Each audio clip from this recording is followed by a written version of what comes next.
is LBC from Global, leading Britain's conversation with Nick Abbot. You're joking.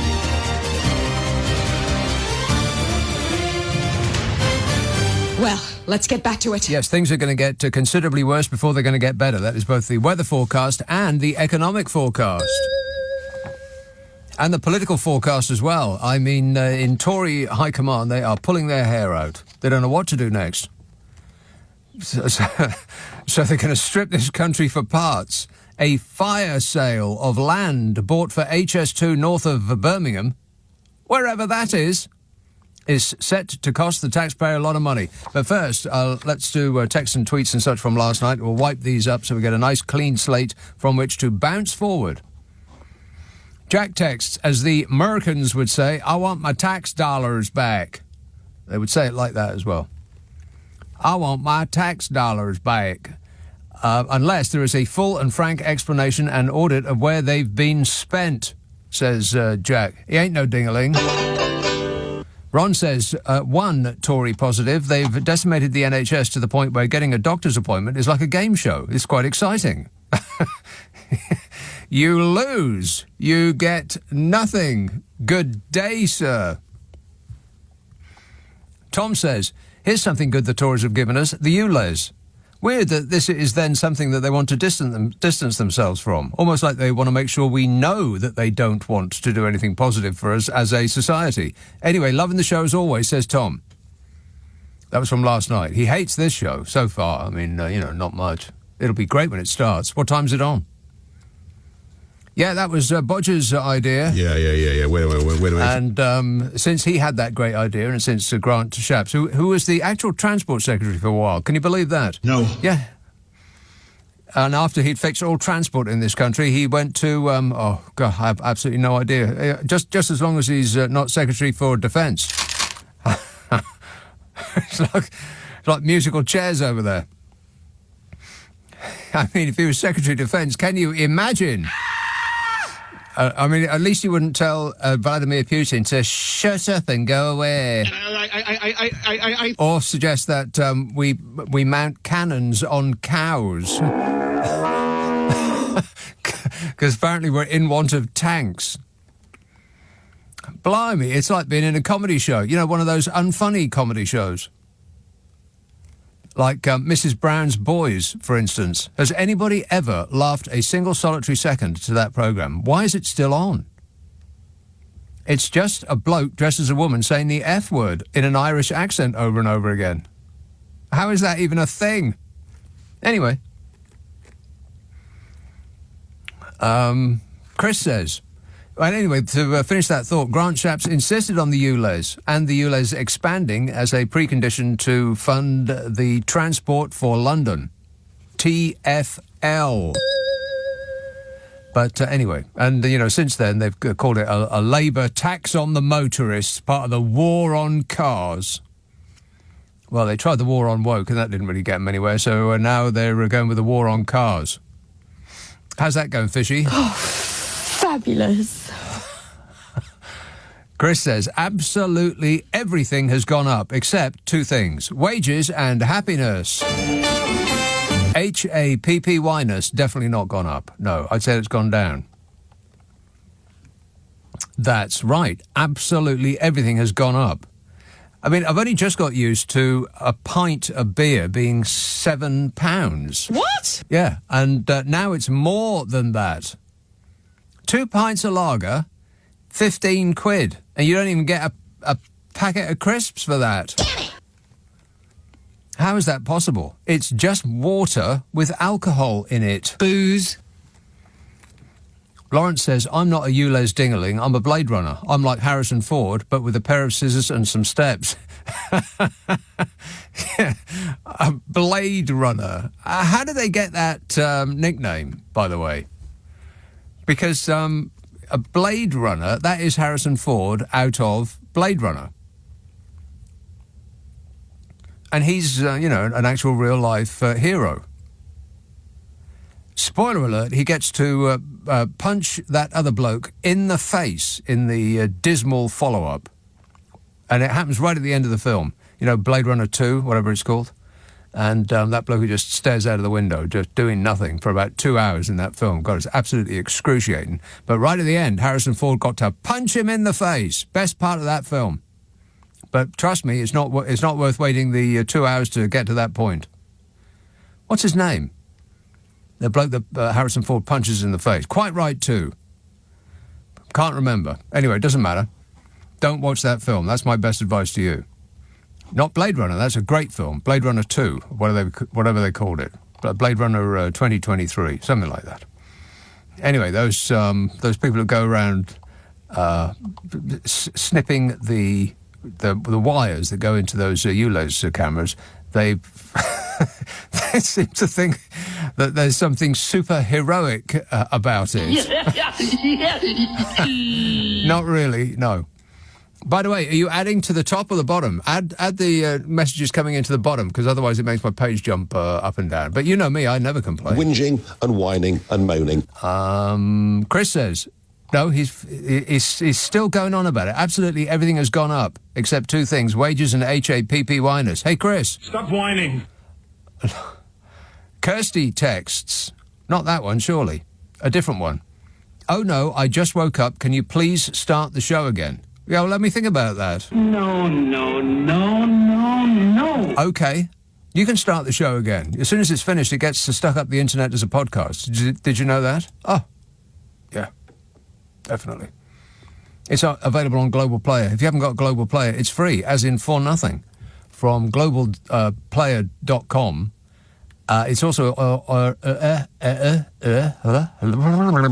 it's also available on your app store, whichever your favourite app store is. It's in it.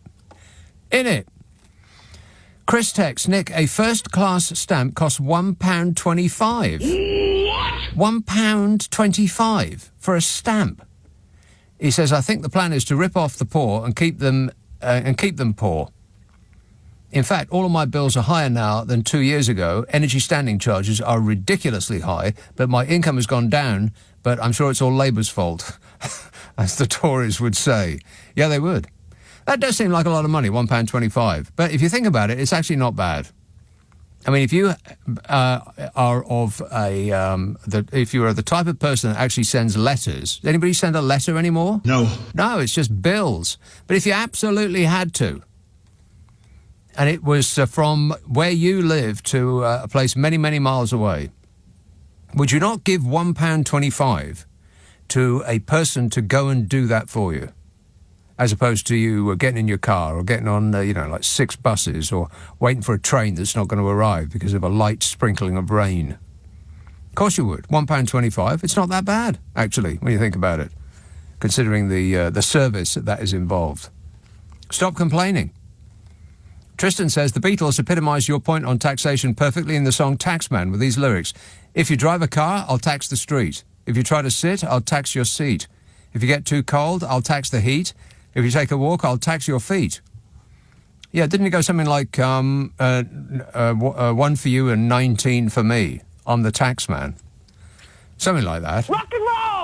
How many more of these to go? Oh, blimey, they just keep adding. They just keep coming and coming. How do these people get my number? 0345 6060 973. Brighton. Hello, Ben. Oh, hi, Nick. Thank you so much for taking my call. A couple of things occurred to me. One is I'm sort of very bored with hearing about the war against the motorist. I mean, there's definitely a war against the pedestrian. It's just that, unlike the motorist, we don't have, like, massive amounts of money from the carbon fuel industry behind us. Exactly. Where's the pedestrian? Where's the pedestrians' lobbyists? Exactly. What's the weird thing about this is that as soon as you get out of your car, you cease to become a driver and start to be a pedestrian. Well, exactly, and I think that I may have mentioned it to you before in a previous call, but I've spent a lot of time in Spain, and they pedestrianised a lot of their inner cities. Yeah. And there were these huge complaints from all kinds of lobbies, obscure lobbies, people that you didn't really know about. Right. Saying that it would destroy the tourist industry, that nobody would ever want to come. It had exactly the reverse effect. Right. So now you walk, say, through the centre of Malaga, which used to have traffic driving through it, and it's beautiful. It's this silence. You get a beautiful silence of no traffic noise, just the chatter of people. And outside every shop, including clothes shops and stuff, you get tables and chairs. So you can sit down, you can have a little chat with people. It's a lovely, lovely, lovely atmosphere. And I think that would improve the centre of every single city in Britain. Fewer cars leads to a better environment. There's absolutely no doubt about that. We should try and get as many cars off as much inner city roads as humanly possible. Yeah, and I think that would be good, by the way, for actually people that need to drive vehicles, like delivery drivers and taxi drivers. You know, people actually need to drive a car, but the rest of us, I mean, for crying out loud, I mean, do we really need it? I don't think we do. No. The other thing I was going to say was, I don't know if you heard this strange thing that's going about on social media that Jeremy Hunt is about to blink, because I don't think I've seen him blink yet. He has the widest eyes of anybody I've ever seen in my life. He's like one of those Hollywood starlets who's about 100 years old but has the skin of a baby, because they've had all of the skin pulled from the back of their head and it gets snipped off, and they put like an Alice band or they staple it to the remaining skin to the back of their head, and they can't blink anymore. He looks like that. Maybe he's just permanently surprised by what his government's about to do next. Yeah, I mean, maybe it's just like it is permanent state of shock. He cannot believe it. He's sitting there, the poor fella. He's going like, "Blimey, not again!" For crying out loud. Yeah, here we go. But there is a rumour going around, and actually it's been reported in The Guardian earlier on today, about 2 hours ago, that he's about to resign his seat. This would be really weird, because if he were to do that, if he were to declare that at any rate, he couldn't really remain Chancellor, could he? Which would mean he'd have to resign as Chancellor, would he not? And if he does that, doesn't that put the whole government in jeopardy? Oh, they just pick some other numpty. I bet. How about the return of the Lizbot? Absolutely. Yep, she'll do it. All right, thanks a lot, Ben. Keep your eyes peeled. I know that Jeremy Hunt will. There's nothing he can do about it. Seriously, has anybody ever seen that man blink? What is wrong with his face? This is LBC with Nick Abbott. Call 0345 6060 973. Text 84850. Alexa, send a comment to LBC. A big sack of monkey nuts. A big sack of monkey nuts. Yeah, that's what we have as government. No wonder the country's in such a state. Owen texts, I had to laugh last week when a chap called Ben called you up to defend the game of rugby, about which, let's face it, you hadn't exactly been too complimentary. Me? I think I described it as a bunch of steroidal freaks running into each other. How is that even a game? I think I probably said that out loud. It sounds like me. He says, but after realising his efforts only made you double down on your opinion of rugby, he hung up, but only after having a little hissy fit in which he accused you of not being a gentleman. That's right. That's right. That's going to go on my Best Of podcast, which is coming out on Monday. Normally it's old clips, but every now and again I pull a brand new one out of the right out of the air, and I stick it in it.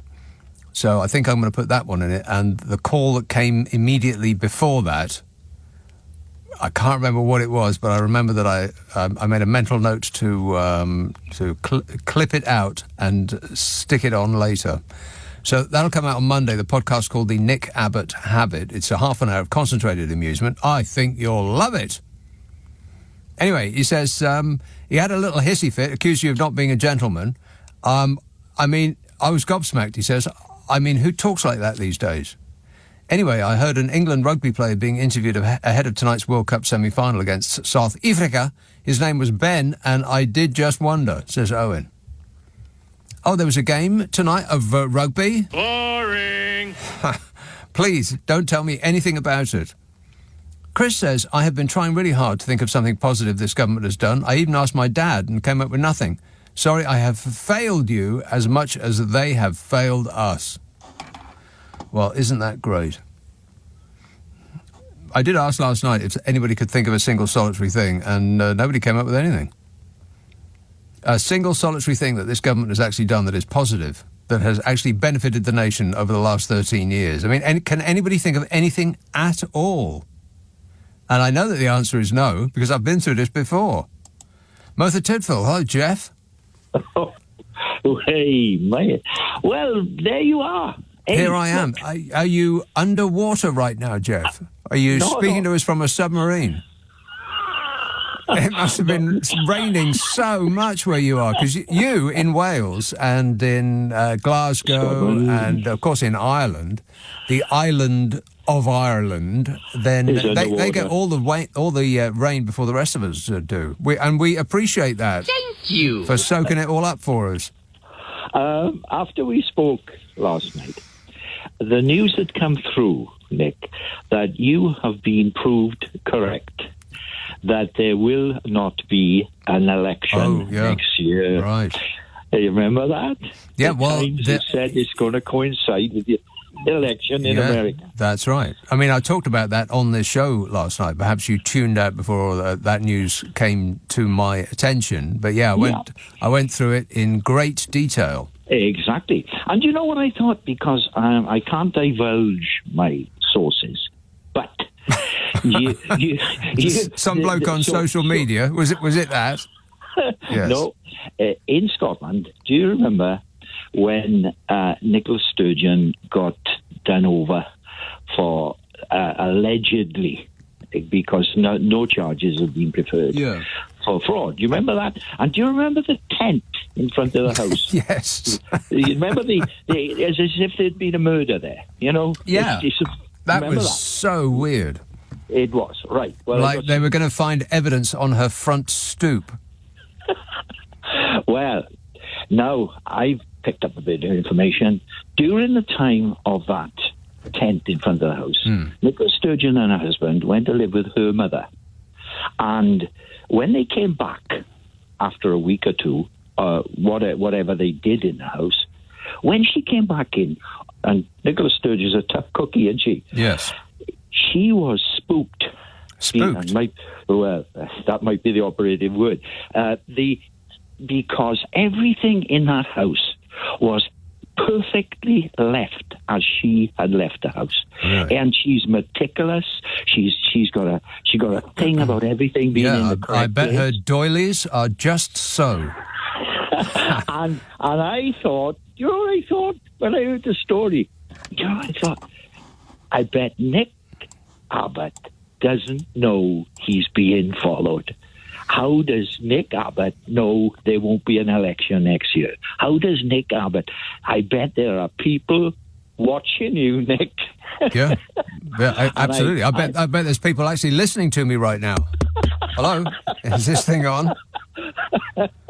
Well, how did she ascertain how everything was still in its place? Had the police actually not looked at anything at all? They just wandered around and stared at the walls and then left?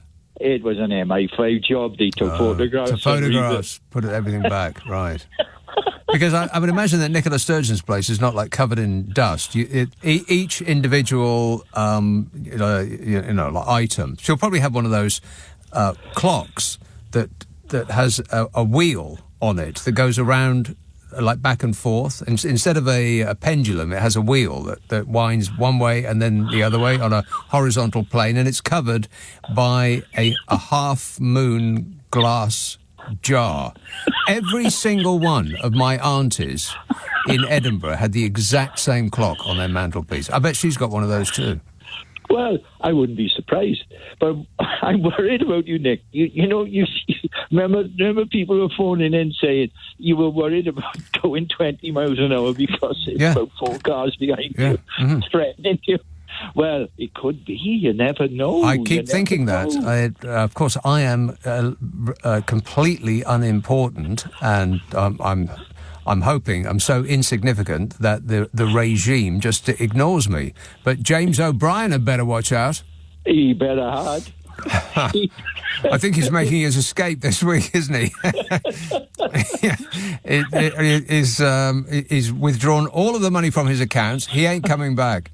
All right. Thanks a lot, Jeff. 0345 6060 973. Adam says, Nick, never mind about a meat tax, MEAT. The Tories have imposed a meat tax, MEET. They imposed a meat tax on us in 2020, where it cost £10,000 to meet a loved one or 50 quid to mingle at a Tory business meeting. That's right, yes.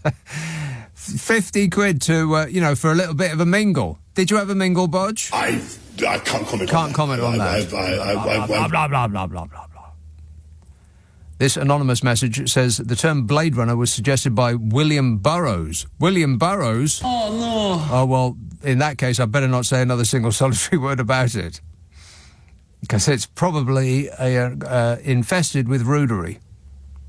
And don't even get me started on Steely Dan. Disgusting. I had no idea. Marty says, Nick, we're living in a carry-on film. Hopefully a snap election soon. Ooh, matron.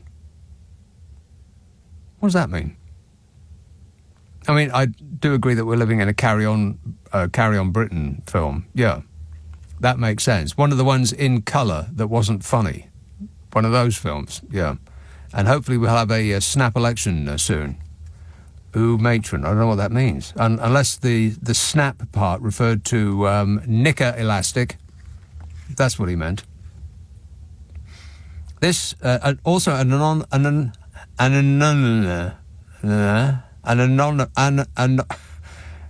no name on this.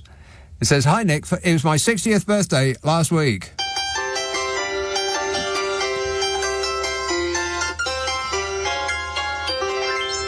He made it. Or she. 60th birthday, visited Port Merion. What a fantastic place, they say. A great photo opportunity at every turn. Don't go during the summer as it gets 3,000 visitors a day. Well, actually, I did go during the summer. He says, P.S. Nobody answered your movie questions from a few weeks ago. The horror was Apocalypse Now. And I Know Kung Fu was from The Matrix. He's got all of the answers. Or she, sexist. Yeah, I did go to Port Merion in the summer. It's the village that they shot The Prisoner in. You'll be familiar with. Maybe you'll be familiar with. It hasn't been on TV for a good long while, The Prisoner. I could sit through all of that again, except for when it gets really, really weird right at the end. Maybe skip that bit. But the rest of it was excellent. But anyway, it was this perfect backdrop. It was already made for the series because it looked like a cartoon, Port Merion. And you go there thinking it's going to be really big and there's going to be all sorts of things to do and see, and not really. It's one sort of square with Italianate sort of fake buildings, and then it looks nice. Great place to take a couple of photographs, but not really amusing enough to spend a whole day there.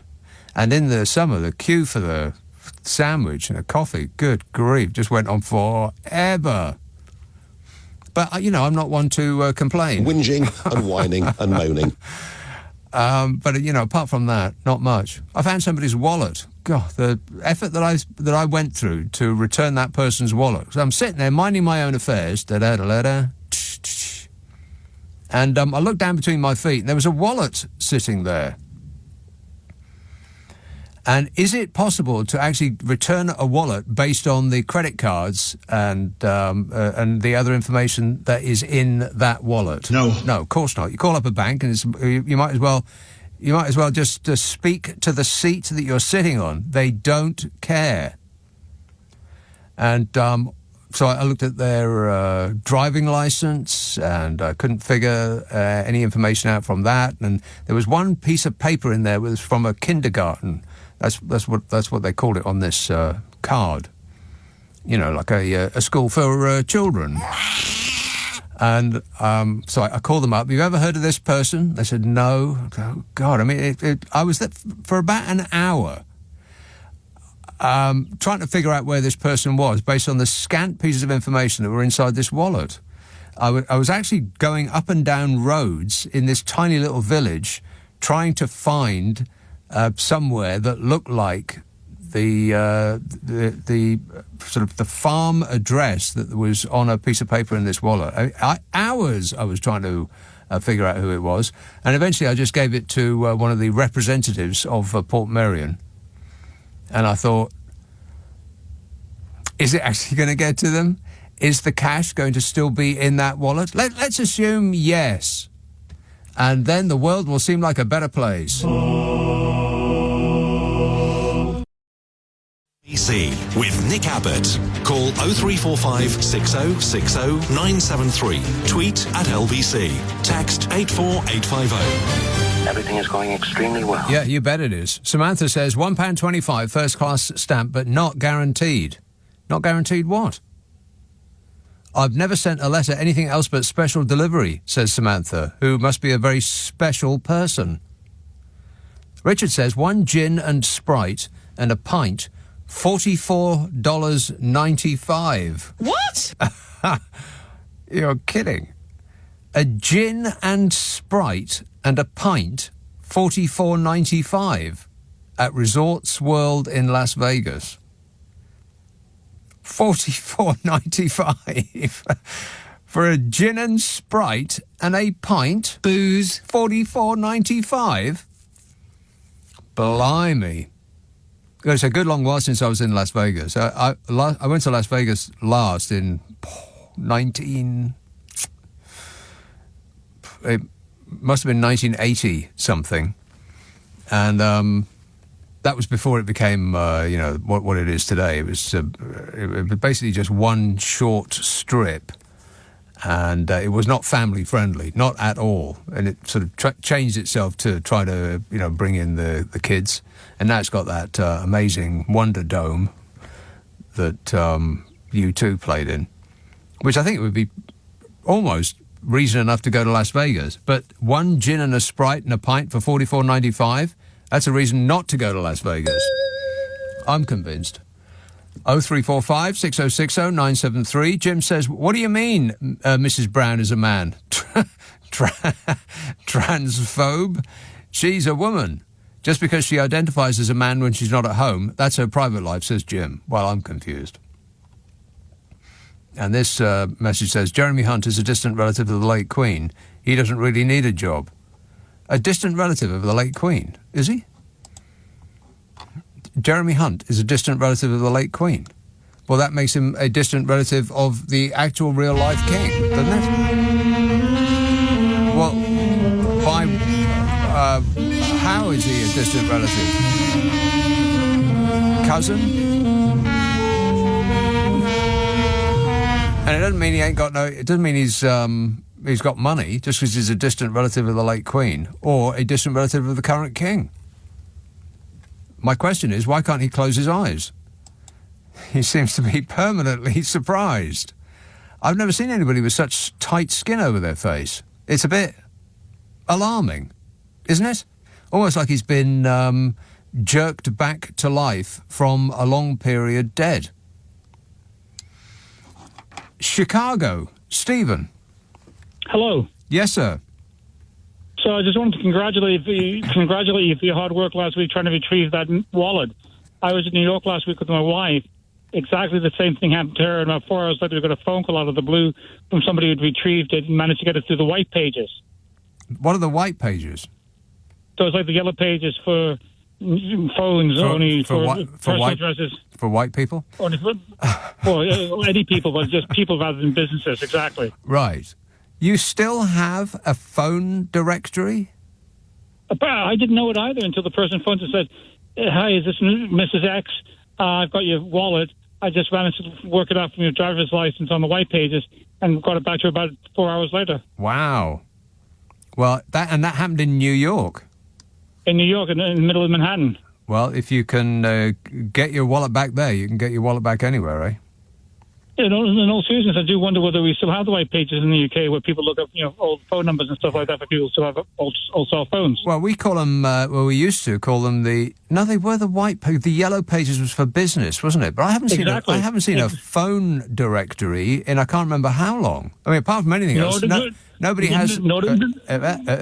Apart from anything else, no one's got a landline anymore. Well, that's what I thought as well. And I said, this lady phoned me and said, my mom got onto the white pages. We got your number. Here's your wife's phone. Here's your wife's wallet. Would you like it back tonight? Wow. And you gave them you gave them your address?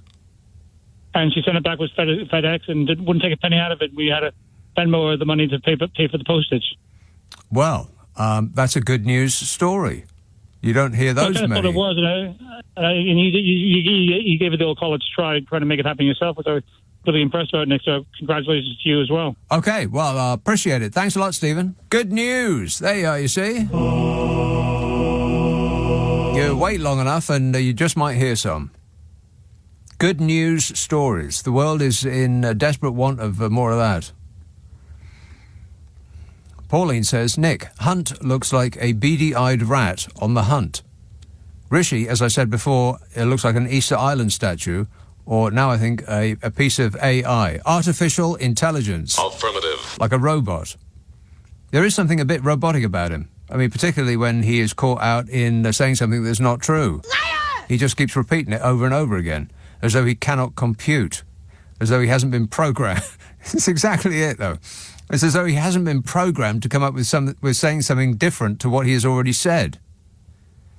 I wonder what the procedure is before he goes out in front of the cameras. I mean, are people sort of like pummeling him with information or putting it down on a piece of paper that he has to read by rote over and over and over and over again until it's lodged in the back of his mind? And then he goes in front of the camera and they turn the spotlights on and he starts just regurgitating it all over them. And that's why he cannot deviate from this script that he's learned. He'll say that, under my munificent regime, this country is now richer than it has ever been, and people are happier than you could possibly imagine. Statistics prove it, he'll say. And the interviewer will say, well, that's not my experience. I don't think that that's true. And his response will be to just repeat word for word the thing that he has just said that the interviewer has told him is a lie. It's infuriating. He's actually worse than Bodger Johnson. Yeah. He could be the worst Prime Minister that we've ever had. Absolutely. I take that back. I can't believe that she's still prancing around thinking that her pronouncements on issues are of interest to people. And she's not the only one. There's a little army of weird beards who traipse around after her, who seem to think that we, the general public, should be hanging on her every word. Somebody's got to sit these people down and explain a thing or two. And while you're talking to the Lizbot, you could talk to that melting candle, David Frost, as well. Because he seems to think that we should be, curious as to what he thinks on any given issue. He's the genius that negotiated that Brexit deal that's done so well for us. Oh, fabulous. Exactly. The Brexit deal. How's Brexit going, by the way? Brexit's going great. Glad to hear it. Graham says, look at old photos of the streets in the 1950s. They look so neat and tidy. The reason? No tin cans in the shape of cars littering the roadside. Individual vehicles might look flash, but lumped together they look like a load of scrap metal, especially the giant four-wheel drive poser machines. Yeah. I would agree with that. I mean, we're so used to it, you don't really see it anymore. But when the side of the street is just bumper-to-bumper parked cars, and then the space in between the parked cars is moving cars, well, it's not really a space for human beings anymore, is it? We've given over our spaces to 2-ton pieces of metal that have a tiny human inside.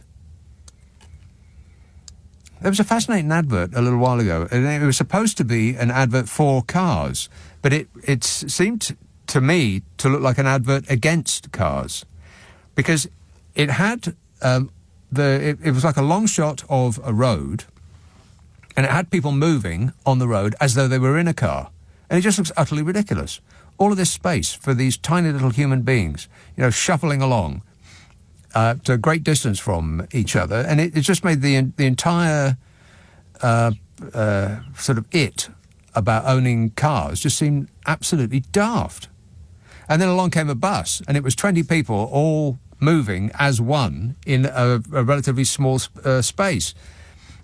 So it was actually an advert in sort of solidarity with public transport, but it was supposed to be selling us cars. It was an American ad. It came up on Twitter a little while ago, a couple of weeks, maybe months. If you scroll back through my Twitter feed about, 6 or 7 feet, then you might find it. 0345 6060 973. Let's have Southampton. Hello, Simon. Nick. Yeah, couple of things, really. First of all, I did get a phone book in the post a couple of months ago. No. Yeah. How thick was it? It's quite thin now. I mean, size-wise, length-wise, diameter and all that is the same as it always was, except it's now just about probably a third of the thickness that it ever was. Now, is it for businesses or people? No, for people. People? And businesses. They combine it now. Oh. But I put it in the bin. I mean, what are you sending me that for? But the I'm amazed they still exist. I know. And the next day, either the same one managed to get itself out of the bin and put it back through my door, or they delivered me another one. Wow. I couldn't believe it. So, yeah, they do exist. Now, a couple of things. Yeah. I, too, have seen the posts online that says Mr. Hunt is about to vacate the building. Mm-hmm. You're right what you say about his eyes, by the way. He does. He looks like a startled rabbit. Very, very weird, yeah. I've also seen online that there are about 23 letters about to go in to vacate Tiny Shoe Rack from his position. Oh, yeah. Yeah, well, we'll see what that does. They can't do it to us again. Well, so these are right-wing fundamentalists, presumably, who don't think that Rishi Sunak is right-wing enough. No, and it's funny you say that, because there was a caller in yesterday. The question to whoever was hosting it was, what do the Tories have to do to win your vote? Yeah. And the answer being given by some knuckle-dragger was, sort out the small boats and take us out of the ECHR. Oh, yeah, right. And I will follow them again. I will support them again. I mean, this is the problem. I think this is the problem, is that Tory MPs are surrounded by people like that. They're surrounded by people who are even worse than they are, pulling them in the wrong direction. And I am convinced that, I mean, when you look at, like, the proposals with the tax breaks coming up, the supposed tax breaks and removing stamp duty and inheritance, at the end of the day, nothing works in this country. And if ever there was a time to be taxed and taxed high, it's now to bring our services back. Well, yes, if that is the reason that they tax us. People are upset at the level of taxation in this country because of one thing, in my opinion. Nothing to show for it. Nothing to show for it. Exactly. Where's all the money going? That's right. Exactly right. And I think personally there's a lot more money than what they think there is, or what we're being led to believe. But, never, especially well-off people, never mind tax breaks. Let us pay for the services we need. You've got to be something really special to be wanting tax breaks, especially now. And I think we're coming to the end now of this period, and thank God. Thank God. The end is nigh. Is that what you're saying? Yeah, and I'd just like to say thank you also to the Reform UK. Yeah. Because they've got one job and one job only, and that is to split the Tory vote. Yes. They did it. It's worked. Yeah. Thank you. Yeah, we appreciate it. Thank you. Yeah, they're doing the left's trick of splitting the vote and letting the other side step nimbly over them and take the tape. All right. Thanks a lot, Simon. Cheers, mate. News about that, whether Jeremy Hunt will quit or not. And you know what? We're probably going to be hearing a lot of this. I'll take a break, then I'll come back and tell you what I know, which is only what I've just read. I don't have any inside information. That must be evident.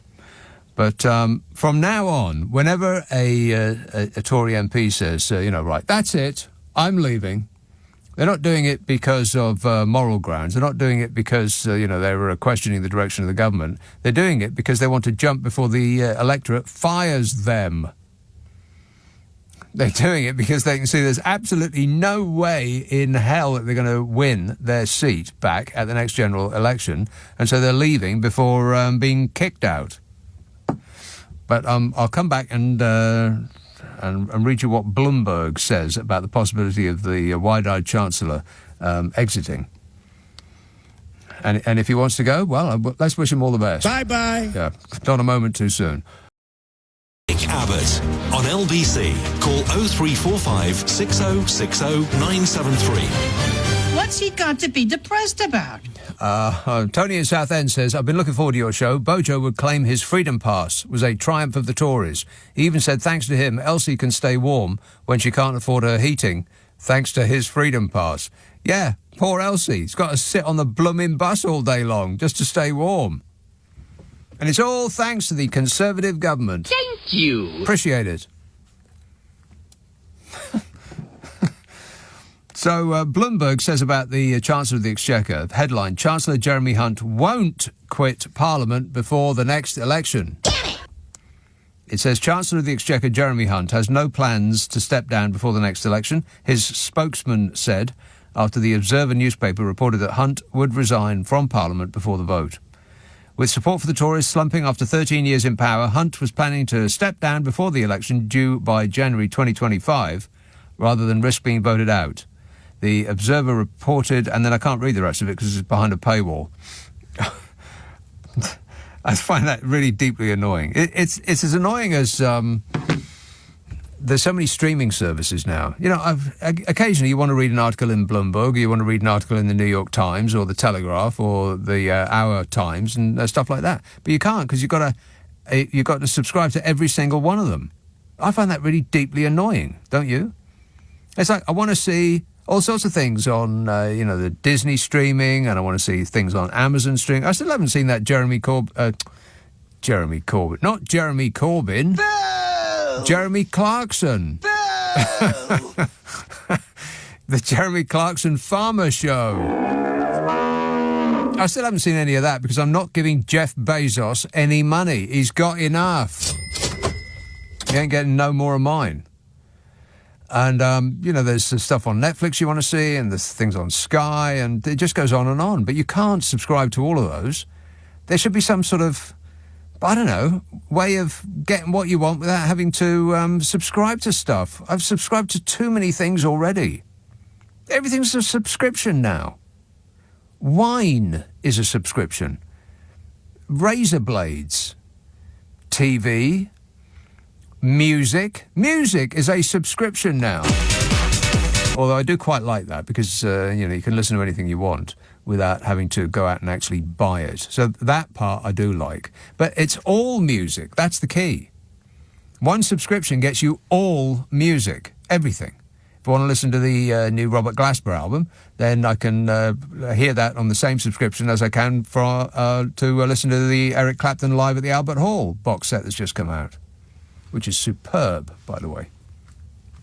Don't listen to the things that he says, because that's all. But to listen to the things that he plays and sings, better. But yeah, there should be some sort of thing that gives you everything, like music subscription does. Somebody should definitely get on that. I'll sit here while you do it. And, if you make it happen, draw up the business plan, get the funding, and make it a going concern, and then we'll split it 50-50. What do you say? That's my final offer. Bicester. Hello, Phil. Hello. Yes, Phil. We can do it together, me and Schwarzenegger. Come on. I wonder what he's doing. Come on. I wonder why he's doing that. He can't be sure. No, we can't talk about the adverts. Cannot talk about the adverts, Phil. Oh, all right.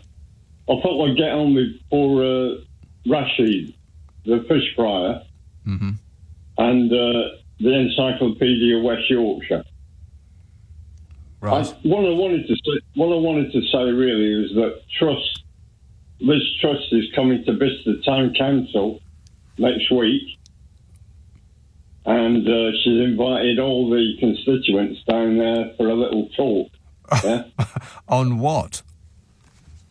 I don't know until I go there. Are you going to go? But Are you going? Of course not. No. I'm a Labour man. I don't know. I if she was coming near where I lived, I would be tempted to go just to see what she said.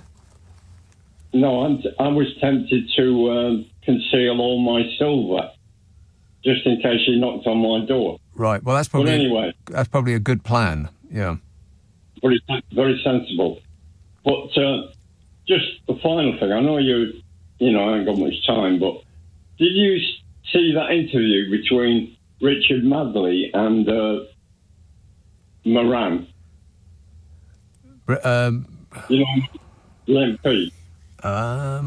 Remind me, because I don't watch him on television, but he comes up on my Twitter feed quite a lot. Neither do I, but Richard Madley asked Moran, I think she's called... Layla. Layla. Layla Moran. Next constituency up from ours, yeah? Richard Madley asked her, did you know any preemptive knowledge on the strike on Palestine?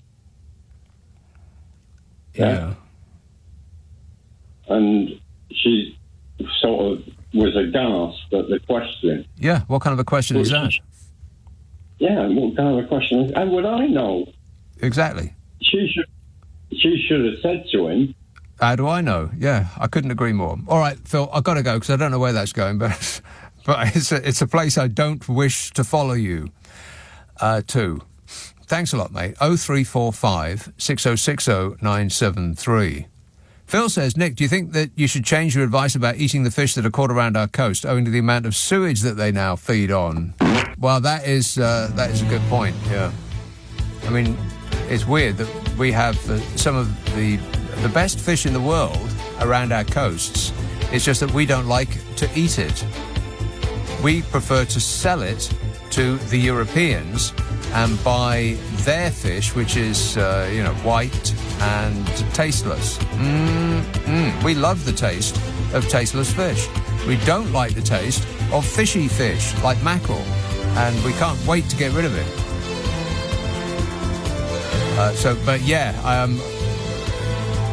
Don't tell the French about what they've been swimming in, and maybe they'll buy more of it.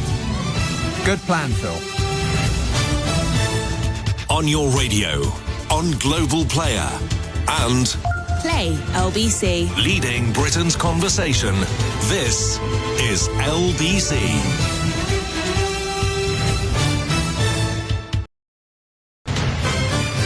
This is LBC from Global, leading Britain's conversation with Nick Abbott. Oh, hello.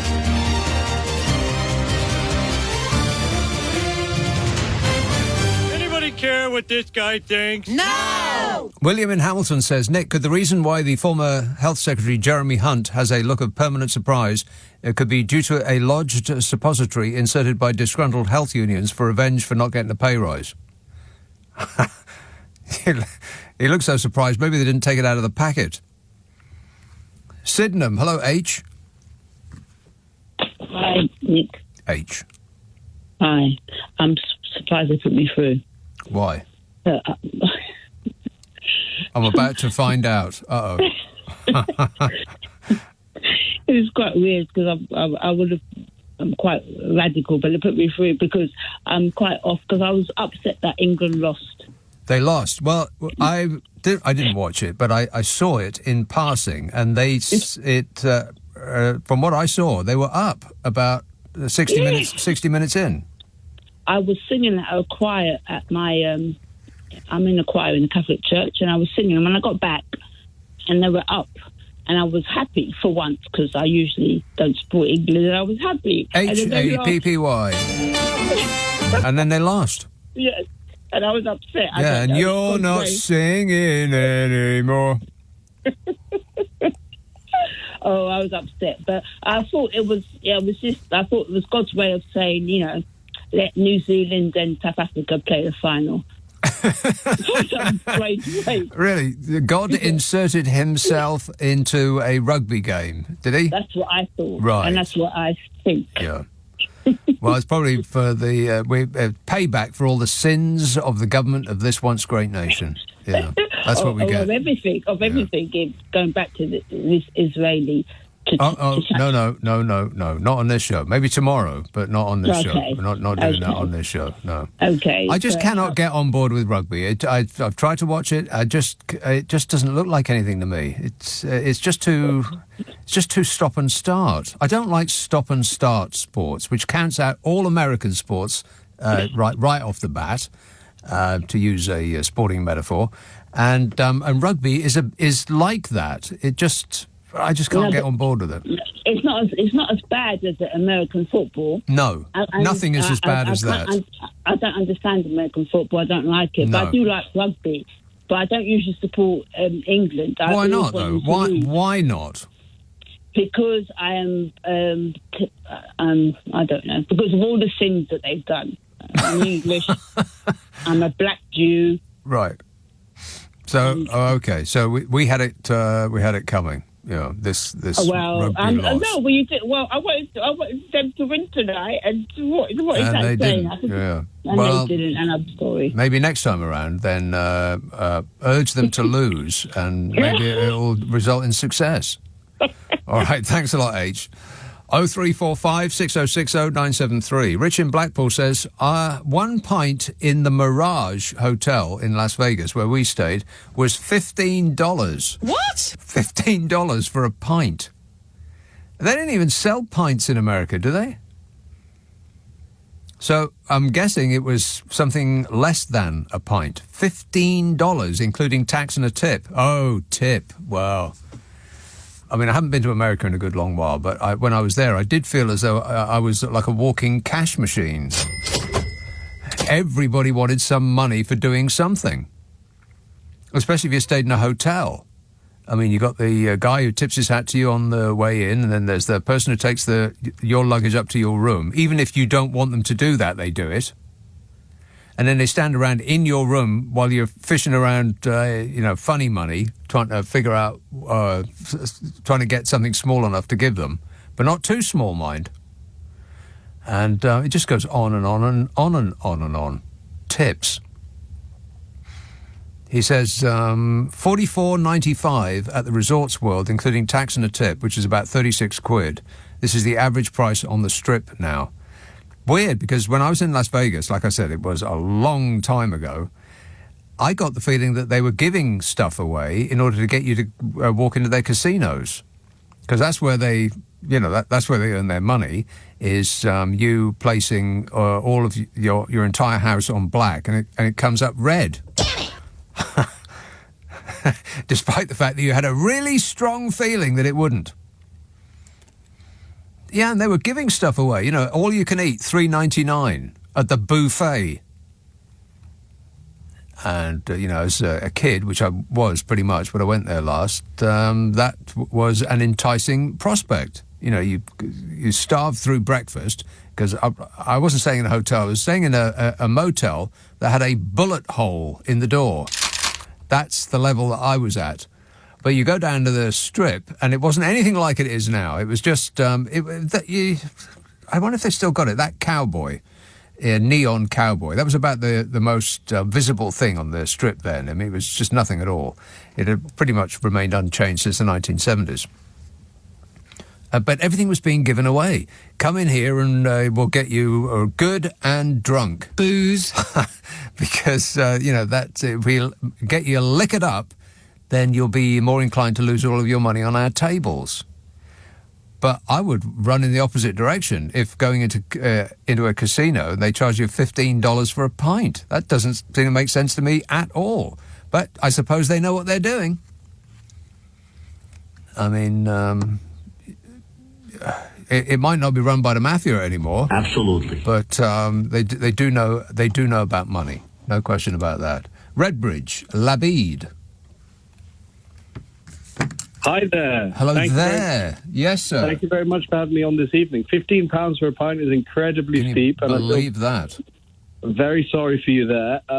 I'm calling in because at work, we had the editor of the Evening Standard, Dylan Jones, former editor of GQ, come in. He's the editor of the Evening Standard? Yes, he's now the editor of the Evening Standard. How long has he been doing that? Not long, a year or so. Right. I forget that the Evening Standard still exists, but then I don't commute, so I'm not one of those people that go buy piles of them in the morning and pick it up just in order to have anything to occupy myself with, so as I don't look at anybody on the tube. Well, it's interesting that you say that, because I actually released a new website, like a whole new redesign, a couple of days ago. So congrats to Dylan again. Right. So I think really what I'd like to discuss is I spoke to your producer about how, I know you mentioned Jeremy Hunt before, and essentially in the government, previously there was a sense that Dominic Cummings was kind of running the show, and Carrie when was Mr. Blobby was in charge. Yeah. Wait. Yeah. Yes, when Mr. Blobby was in charge. But now, if we talk about political spouses, we have, of course, like a non-dom situation and some controversy. I was just reading Private Eye today, and I did find that rather humorous. I don't know whether you had any thoughts on that this evening. I don't. I haven't read Private Eye in a good long while, but I'm with them, regardless of what the issue at hand is. I think that's probably correct. Yeah. Are you talking about the £2 million that went to businesses that his wife has an interest in, from us poor dopes who pay taxes? Yes, I think what happened was Akshata Murphy was trying to raise Rishi's profile at Tory conference by saying how much her husband loves the country, but she can't really say that for herself because she doesn't really pay tax here. She said that? No, she didn't say that. That's what Private Eye had to say. Right. Okay. All right. Thanks for the news, Labby. Cheers, mate. 0345 6060 973. Yeah, that is quite alarming. Labour has written to the Standards watchdog to ask whether Rishi Sunak should have declared that companies co-owned by his wife were given £2 million through his government scheme to help startups in the pandemic. They've written to the Standards watchdog to ask whether Fishy Sunak should have declared that companies co-owned by his wife were given £2 million of your money. Well, let's think about that for a second. Yes. Yeah, of course they blooming well should. Lucy Powell, the shadow leader of the House of Commons, wrote to the Commissioner for Standards. The Commissioner for Standards. They actually have one. Can you believe that? No. The Commissioner for Standards, she wrote to him or her, sexist, to ask whether they should have been declared in parliamentary proceedings after The Guardian reported that 4 companies linked to Akshata Murthy, that is Titchy Suitsize's wife, had received investments from the Future Fund, as in your money. None of Murthy's investments that benefited from the Future Fund appear publicly on Sunak's Register of Ministerial Interests, and he did not reveal them when mentioning the scheme in the House of Commons. What? Yeah, you believe that. Inadvertently, no doubt. He seems to do a lot of things inadvertently, doesn't he? Critics have raised concern over a lack of transparency. Well, that can't be true. This government will have integrity, professionalism and accountability at every level. Yeah, sure they will. Critics have raised concerns over a lack of transparency, and to be fair, he didn't actually say the word transparency. I mean, accountability might come under that, under that description, but it's not the actual word specifically. Critics have raised concern over a lack of transparency and the potential for a perceived conflict of interest, given that Fishy launched the scheme to help startups, a sector in which his wife is a known investor, despite warnings that the fund may not represent value for money. Well, do you feel that you got value for money for the £2 million that was gifted of your money to companies that Fishy Sunak's wife has got an interest in? Mercy had a financial interest in Carousel Ventures, which owns an underwear business. Disgusting. As well as Mrs. Wordsmith, which is an education company, Dig Me Fitness, a gym business, and The New Craftsman, a furniture firm, all of which received loans from the Future Fund that later converted into equity stakes. In her letter, Powell asked Daniel Greenberg, the Commissioner for Standards, whether Sunak should have declared interest when talking about the Future Fund during parliamentary proceedings. Yeah, of course he blooming well should. Powell highlighted that Sunak had been caught failing to abide by the rules of the House before, when he didn't, or the comma's not in there, but had been caught failing to abide by the rules of the House before, when he did not mention his wife's investment in a firm called Koru Kids, when it was due to benefit from a policy announced in the budget.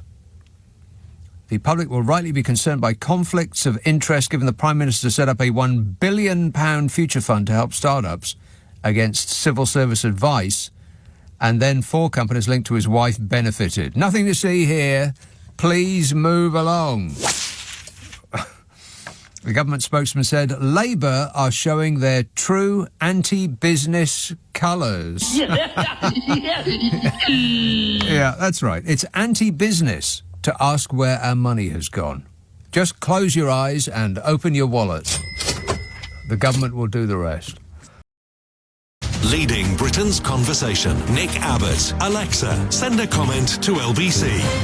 I just want to tell you all how happy I am to be back in the studio, making a picture again. It's a radio show, dear.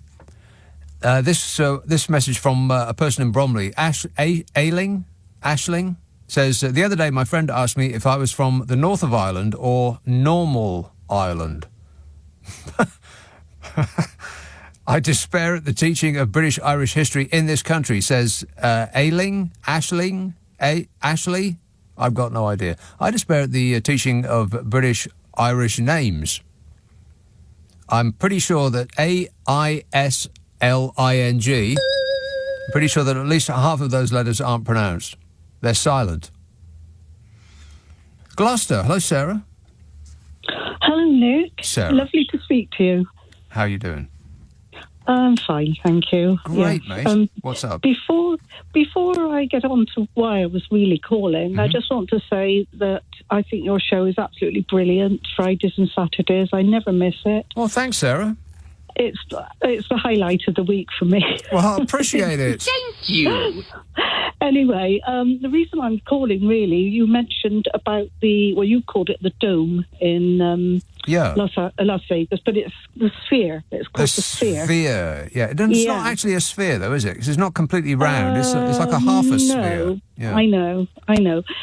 Anyway, I just wanted to say that my son is actually there tonight going to see you two at the Sphere. They're playing again? Yes, they've got a residency. Oh, no way. Yeah. I thought it was just a one-off. No, it's a residency. They have a residency like Elvis? Well, no, nobody's like Elvis, are they? I mean, that is true, yeah. But, so he called me last night while he was having a Starbucks coffee, as he does, and we were discussing it, and he was really, really excited, and this is his 12th time, apparently, of seeing you two. Wow, really? He's so excited about this, the Sphere. And I would be, yeah. Did he tell you how much it costs? I did ask, but he said it doesn't matter. Too blooming much, I bet. Yeah. But anyway, he's enjoying it, obviously. Yeah. But so he's going tonight. They're 8 hours behind us. Right. So what is it now? About about 10:30 now? I've no idea.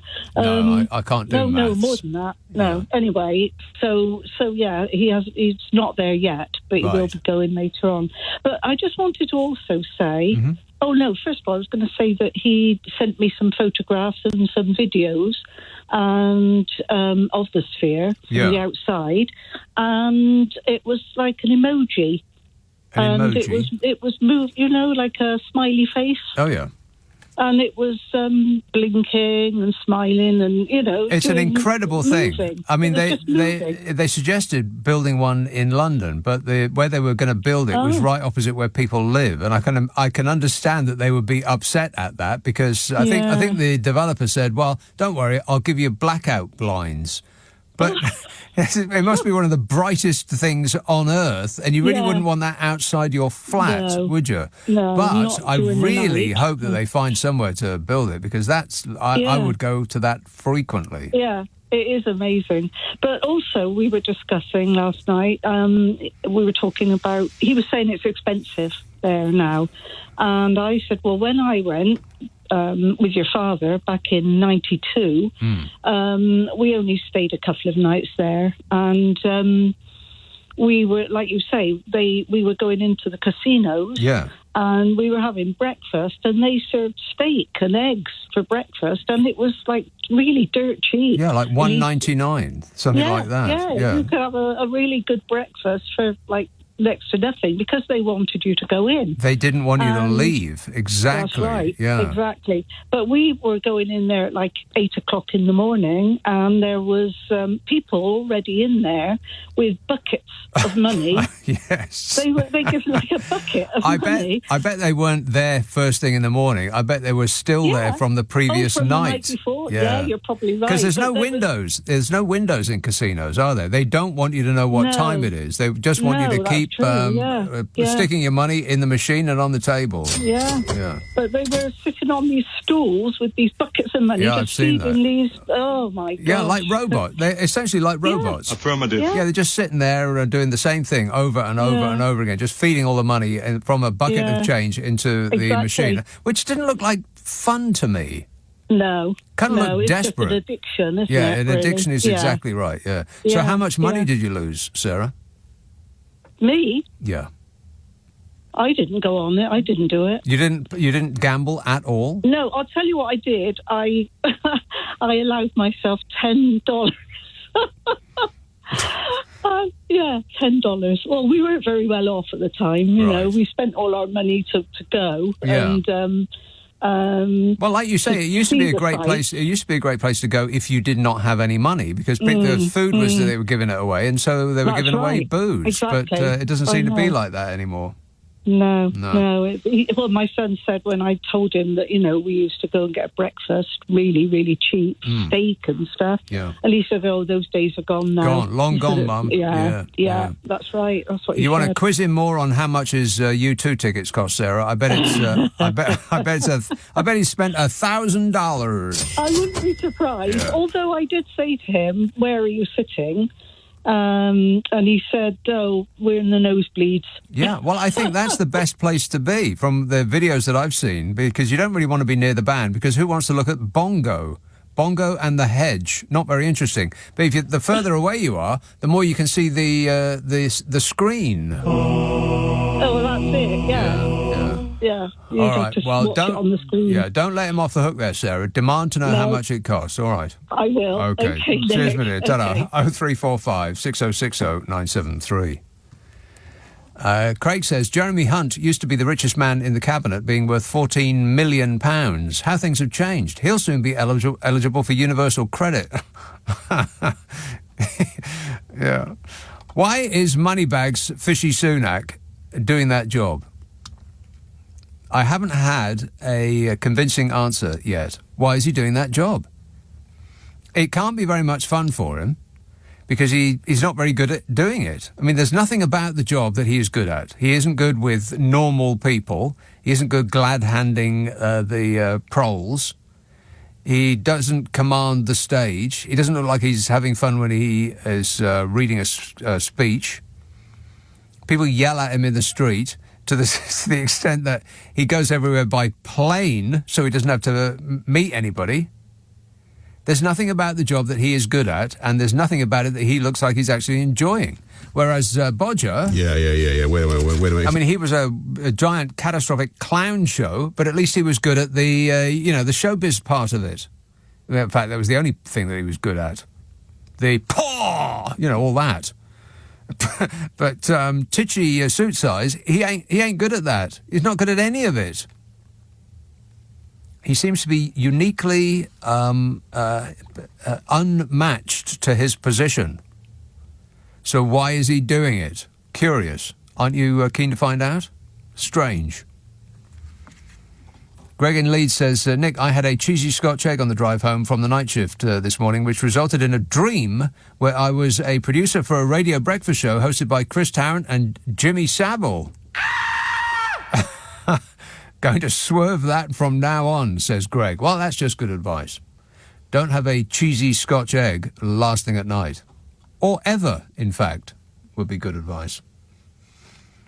Let's have Westminster. Hello, Ellen. Oh, hello, Nick. Hello. Ellen. I don't think I've spoken to you before, but at any rate, there's a first time for everything, isn't there? Isn't there? Isn't there? Yes. So there was a few things I wanted to put to you, but the first thing was I wanted to ask your opinion about something that happened yesterday. Go on. Yes. So it was Oxford City Council. Oh, right. Is a Labour council. Mm-hmm. And I don't know if you know, but they all resigned en masse last night in protest against Keir Starmer's refusal to, or whatever it was, his refusal to overtly condemn the siege. Right. Well, what would you think about that then? I would think about that in the following way. It's not a topic that I want to discuss on either the Friday or the Saturday night show because it will be 24 hours a day, every day, and that's not what these two shows are about. So ask me something else. Okay, let me see. There's probably another thing then that I could ask you about. Well, I can't think of anything at the minute. You'll know AISLING as a name. Yes, Aisling. Aisling. Aisling. Yes, it's simple enough, really. Well, not really, because but obviously. So where's the H? You see, normally in Irish names, they drop about. Hang on a minute. Wait a minute. Normally in Irish names, they drop about half of the letters, which seems to be just in order to catch out the unwary and and those with lack of knowledge, like me. But in this case, they've added a letter.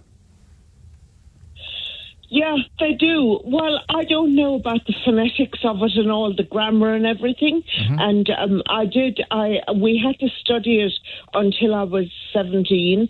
So I do have a bit of a rudimentary knowledge, but I don't know all that. Right. But there was another thing I wanted to ask you. And another thing. Nick. Yeah. Yes, another thing, yes. What do you think about, like, for example, you know, I know you clearly, obviously, don't want to get into too much political detail, okay? But I've been on the march today and last weekend because I feel that if I don't, I may as well hand in my card as a human being. You know what I mean? Because, yes, you got a really, card? As a human being. Right. For being a human being, yes. I haven't found a better way to put it, right. to witness all that carnage on both sides. So let me ask you this, Ellen. Is this the same subject that I refused to talk about some moments ago? No, I think it is. Different. I think it is. No, come on now, Nick. Naughty, come on now. naughty. Expand your horizons. Oh, now. my horizons are expanded, all right, Ellen. But I limit my horizons on Friday and Saturday night, and you know, unless there's something that absolutely desperately needs to be talked about, I talk about stuff that that is not so desperately serious. I mean, it is serious. I have no end of things that are about political stories, but not that. Come on, not Friday and Saturday night. I just won't do it. I don't want to, and you can't make me. But thanks, Ellen. Over. Leading Britain's conversation. Nick Abbot. Alexa, send a comment to LBC. Yeah! Dude! So I've just been looking up U2 prices. They are doing a residency. I didn't really think too much about it. I just assumed, because it's U2, that it was just one gig. But they are doing a residency. They're there at that giant ball in Las Vegas until at least the end of February. You believe that? Hey, Bongo, how much money do you need? Guess how much the tickets are? They start at $440 each. What? $440 each. That's too blooming much, isn't it? I mean, I would go to that thing, but, maybe if they had one of those groovy IMAX-type films, swimming with seals or flowers or, something like that. But for Bongo and the Hedge, $440 each, it's a no from me. And furthermore... No. Although, a couple of those $15 pints of lager, and perhaps I'd be persuaded. 0345 6060 973. Temple Fortune. Hello, Nigel. Hi, Nick. I was just prompted to call you. I think it was Sarah who rang and said that her son's in Vegas tonight going to see U2 at the Sphere. Yes.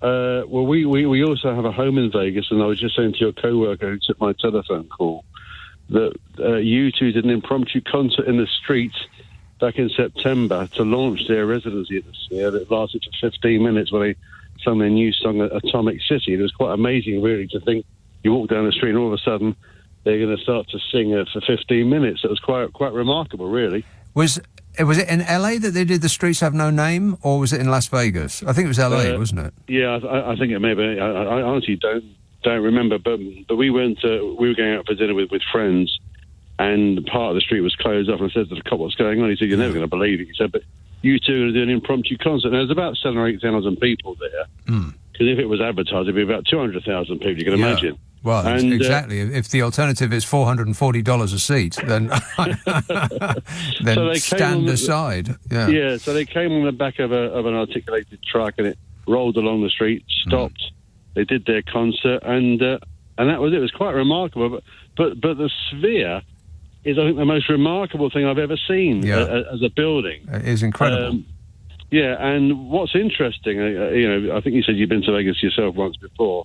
There's a sign they call Welcome to Las Vegas, where all the tourists go and see, and people go have their picture taken there. But now the Sphere is so popular that the queue for that sign has sort of diminished a bit. Everyone's stopping by the Sphere to get their picture taken there. Yeah, well, it's a reason to go. I mean, I had considered I didn't think I'd ever go back to Las Vegas, even though it's completely changed since I was there. But I would consider going to see that. I really hope that they build one in London. There must be somewhere in London that they could build something of that size. Well, the funny thing is, it's funny you should mention that, because they are talking about building one in London, but my wife said if they built one, someone would go along and nick all the LED light bulbs. Yeah, if Bongo and the Hedge tried to do one of those drive-by street concerts on the back of a lorry, then they'd probably steal, British people would probably steal at least one band member. Yeah. Or jack up the truck and nick the wheels, but there you are. Yeah, that's right. All right, thanks a lot, Nigel. Cheers, mate. 0345 6060 973. Clive says, my wife and I have tried to use our car less. We live in a rural location. We walked through our village along Station Road. When we got to the station, we found that, unfortunately, we had missed the last train, as it had left in 1963, and the station building had been demolished. Oh, well, roll on HS2. Hey, Clive, I've got some bad news. Actually, I've got bad news for everybody. What's happening in this country is absolutely extraordinary, and it shouldn't be allowed. A fire sale of land bought for HS2 north of Birmingham is set to cost the taxpayer more than £100 million. The government is poised to sell off land within weeks to prevent future administrations from reversing the decision to cancel swathes of the scheme. And as usual, there is no good sentence that contains the word swathes. Swathes always indicates bad news. HS2 Limited, the government-owned company set up to build the project, had bought 2,900 acres of land between Birmingham and Crewe at a cost to you of £205 million. Most of it is agricultural, and it was bought at a premium under compulsory purchase. It will be sold at market rate or even discounted. What? Yeah, I bet it's discounted. Let's go out on a limb here and predict that a lot of the land that was bought from landowners at a premium will be sold back to the same landowners at a discount, leaving them a tidy profit, paid for by us poor dopes who pay taxes. The little people. Not leprechauns. According to the estate agent Savills, the average agricultural land value in the agricultural land value in the West Midlands is £9,000 per acre, meaning that the land is expected to sell for only £26 million. So they bought it at £100 million. No, wait, if the land... no, they're going to lose £100 million. So they bought it at £205 million and they're going to sell it for 26. Yeah, that sounds so totally Tory, doesn't it? If the land was bought for £205 million and is sold, probably to the same landowners that sold it to us for 26 million, that means that those landowners will have made a profit of £179 million by doing nothing. Doesn't that make you want to scream? Yeah, that's right, let it out. In this scenario, I'd guess that the landowners in question will either be Tory donors already or will be delighted to become Tory donors after the cash is deposited in their bank accounts.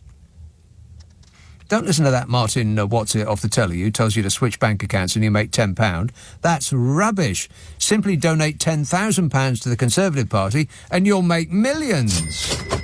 It's probably the best investment a person can make.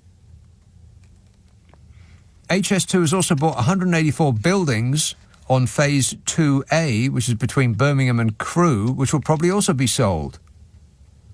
But analysis by the High Speed Rail Group, the trade body, found that, optimistically, this would realise only a further £75 million, taking the expected income from land and property sales to about £100 million.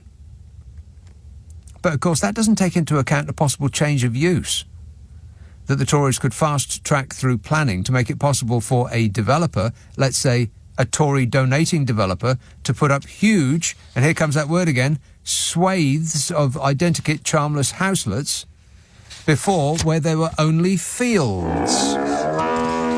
And all of this represents a £100 million loss to us. But that's okay, because, it just gets piled on top of the £100 billion loss that we poor dopes who pay taxes will have to shoulder from a simple railway line that the Tory regime couldn't manage to build after 13 years of trying. And that will pile on top of the, I don't know, shall we say £15 billion loss from fraud during the pandemic that Tishy Suit Size thinks is such an insignificant number that he has directed judges not to look into it, as retrieving that money is apparently not in the public's interest. Go ahead, let it out. Of course, the government say they have not written off £15 billion in fraud from PPE contracts, and I believe them. Because they said it in a video, with tinkly music in the background and a close-up of the Prime Minister looking earnest. So I'm convinced. And the party tells us that they have to crack down on starving parents whose kids have rickets when they overclaim £5 on benefits, in order to protect the public purse. They don't want to waste a penny of our precious public money. This is the same party that's going to make us swallow a £100 million loss on a fire sale of land, when the smart thing to do would be to keep the land, in case some genius can figure out how to lay a railway track on it that doesn't cost as much as if it was made of solid gold. But no, we must get rid of all that land straight away, not a moment to lose. But why? I mean, we're up to our eyeballs in debt. This regime has piled on about £1.5 trillion in debt in the past 13 years. Not million, not billion, trillion. What difference will it be to the rest of us to hang on to a bit of land? So you have to ask, why the rush? Why the rush to sell? And I'd hazard a guess that the rush is that they feel they won't be in power for too long. They know that making sure that a future Labour government is stuffed if they want to complete HS2 later. Assuming we're all allowed to have another general election, this shower is going to spend the entire time up to that inevitable defeat setting booby traps and burning the crops and potholing the airstrip so the next government will spend the first few years just patching up the place. I mean, picture the country as a car. The Tories have put it up on bricks after nicking the wheels, and next year, before the election, they're going to strip it for parts, and then, as a final insult, they'll pour salt in the petrol tank so that no one can ever get it started again. And that's called vandalism, in the case of the car. But it's treason in the case of the country. It's putting self-interest before country and spite above everything else. I'd say jail's too good for them. Perhaps a long stay on the Bibby Stockholm with hot and cold running Legionnaire's disease would be more in order. This high-speed rail group and other campaigners, they're pleading ministers to pause any sale of land that does not appear to be what's best for the country. A spokesman for the group said smart countries keep their options open for the future. Whilst the government say they cannot fund HS2 north of Birmingham today, we need to protect the option and build it in the future when public finances allow. A critical report by the National Infrastructure Commission published this week said it was a mistake to sell off what had already been bought and that the government should keep its options open. Sir John Armitt, its chairman, said, "I think that the land should be kept for at least 2 or 3 years to give the opportunity for people to revisit that and look at what can be done within that space and find a more cost-effective solution, not write it off today." Which is a charming thing to say, because these people think, or at least they're making out like they think, that the government is running the country in the interest of the people of this country. Whereas it seems plain to me that the government is running the country in the interest of the people who are running the country.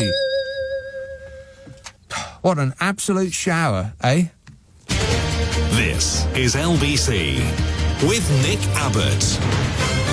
Shut up. I can't.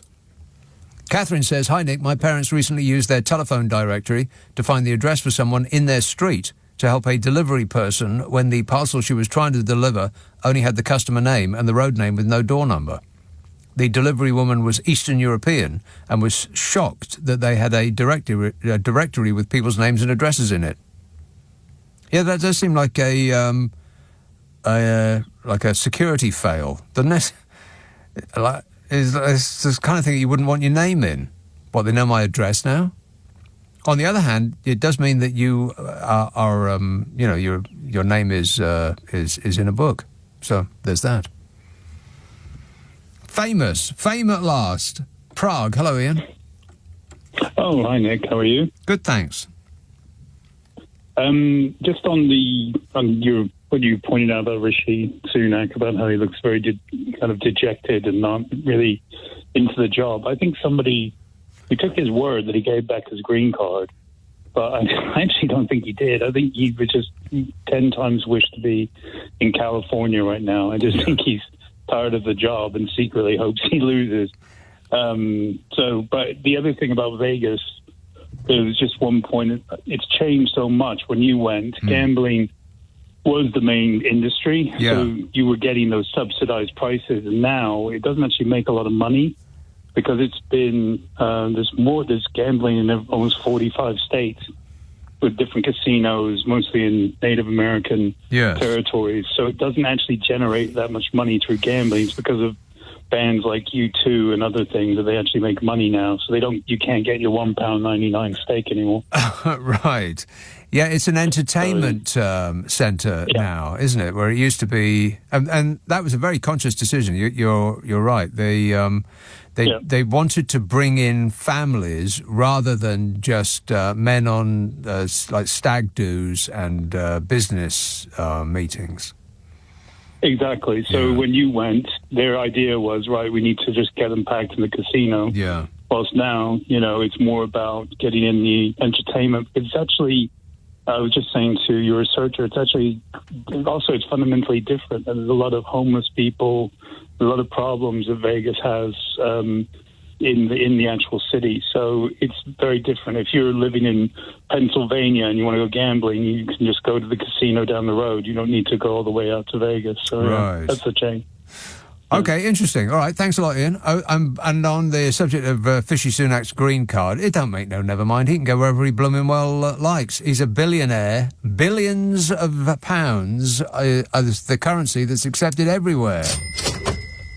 It's that's a green card to go in anywhere you blooming well like. 0345 6060 973. Clive says the price of beer. Yesterday, a 400-gram tin of a very well-known brand of tomato soup was £1.99 in our local village supermarket. What? £1.99 for a tin of tomato soup. That seems a lot, doesn't it? I mean, it wasn't one of those artisanally made soups. It was just your bog-standard supermarket brand soup. £1.99. God, everything costs too much, doesn't it? And it's specifically because of Brexit. I think you'll find that that's true. We have the worst inflation rate of any major competitor country. And all of the countries had the same thing happen to them. They've been going through the Ukraine war with everything that's happened to the cost of transport and goods and so on. They've all had COVID. You know, we all went through the exact same thing. The only thing that is unique to this country is Brexit. So you'd have to figure that the people that are saying that Brexit is what is causing a high so-called sticky inflation rate is the thing that was supposed to set us free. How's that going, by the way? Oh, fabulous. Derby. Hello, Brent. Hello, my friend. Yes, so Greta's got herself into trouble a couple of days ago. Yeah. But the timing is quite ironic when we've arrested Greta for protesting about the climate and stopping oil. And a couple of days later, we suffer from an unprecedented set of floods. Yes. Which was fueled by, in part, the climate being shifted out of kilter, and a typhoon in Japan which shifts everything else, and boom, we have unprecedented flooding. And yet the world's leading sort of poster child for the environmental movement was arrested in the place that 3 days later suffered from that storm. Yeah, amazing, really. I mean, you just couldn't make it up. Greta Thunberg. Apparently this country is in danger of, I don't know what we're in danger of. What, learning something? Anyway, she poses a real and present danger to the safety of this nation. That tiny little girl. Well, the other thing about it was she got it's just the world we live in. She has a little autistic toy because she's autistic and is on the spectrum. 20-year-old Swedish girl that she is, as you say, such a threat to all of these rather big people. Yeah. But some people misinterpreted the toy that it was anti-Semitic because it's a purple toy that looked like some Nazi sort of propaganda from the 1930s. And they read so much into it that they forgot that actually this was her autistic sort of toy that she turns inside out. And if it turns one way, it's she's angry. It turns the other way, she's happy. But that's the world we're living in, and that her autistic toy was interpreted as some sort of anti-Semite sort of situation. Right. And yet, because she was handing up later on a couple of days ago a safe stand with Palestine. And this is what you're up against in the world today, that everything gets so misinterpreted or taken so out of context. Well, deliberately so, I feel, deliberately so. People are, they're just on the edge of their seats, desperate to take offence about anything. And I think that the part of the reason is that people want attention. And it's an excellent way of getting it. If they scream and scream and scream about anything else, then no one pays the blindest attention to them. But if they can shout that somebody is, on the wrong side of a political argument, then suddenly people start paying attention to them. And I think that is the driving factor. Yeah, absolutely. But do you want to hear something funny as well about HS2? Funny? Yeah, all right then. Or ironic. Okay, I'll go with ironic. So, right, in between Derby and Nottingham is a village called Tolton. And the idea was in the East Midlands was to drive HS2 through between Derby and Nottingham, which was the most ridiculous thing because train station should be in the centre of a town like most normal countries. Exactly. But they politically decided to put this. And they forgot that there's a floodplain called the Arawash Guess what? The last couple of days we've seen floodplain is flooding, and where they were going to put the East Midlands station is currently underwater. So instead of moving high-speed rail, it's high-speed water at the moment because the river's in flood. And that's when people say about the mess that is HS2. The station, the premier station they were going to build in the East Midlands, is currently washed down, and this is why we are in the situation we're in. This is so embarrassing. It really is. I mean, we are the laughingstock of the world. You know, if it wasn't for ancient orange, we would be the laughingstock of the world. Oh, shut up! So thank goodness for Donald Trump, because it's taking the world's eye off us. All right, thanks a lot, Brent. Cheers, mate. You're welcome. This is LBC from Global, leading Britain's conversation with Nick Abbott. Okie dokie.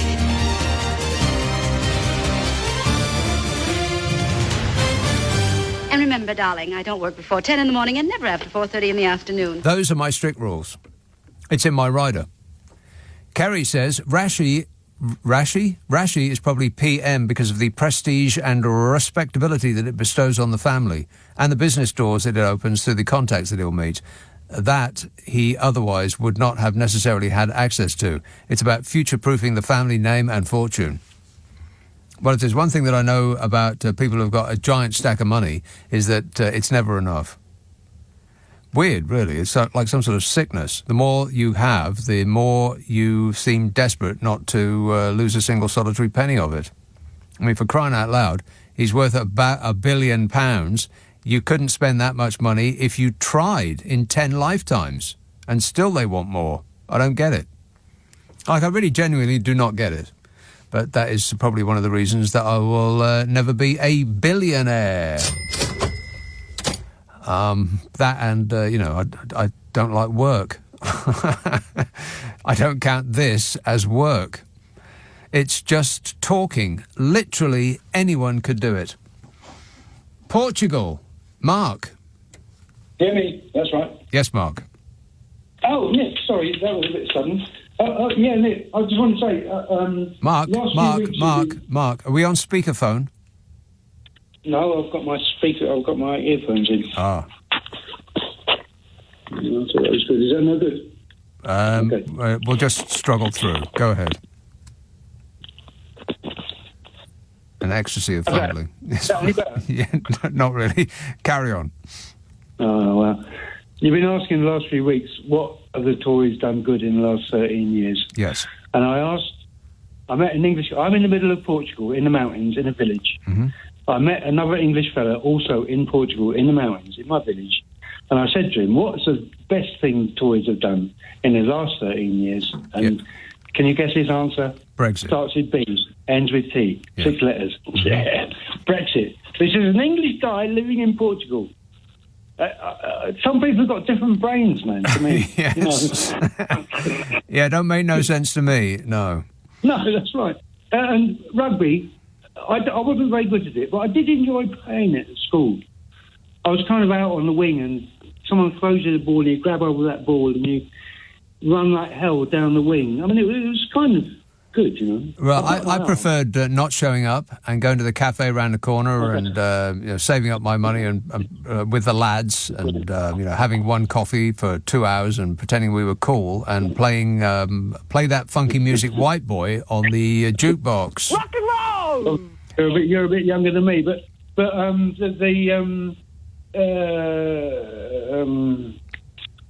So just to mention, in Portugal, there have been train driver strikes and there have been demonstrations by health workers, just in case you don't think it's only happening in UK. Oh, right. Well, I'm glad to know it. Here, you're in Portugal. Have you ever been to a place called Nazaré?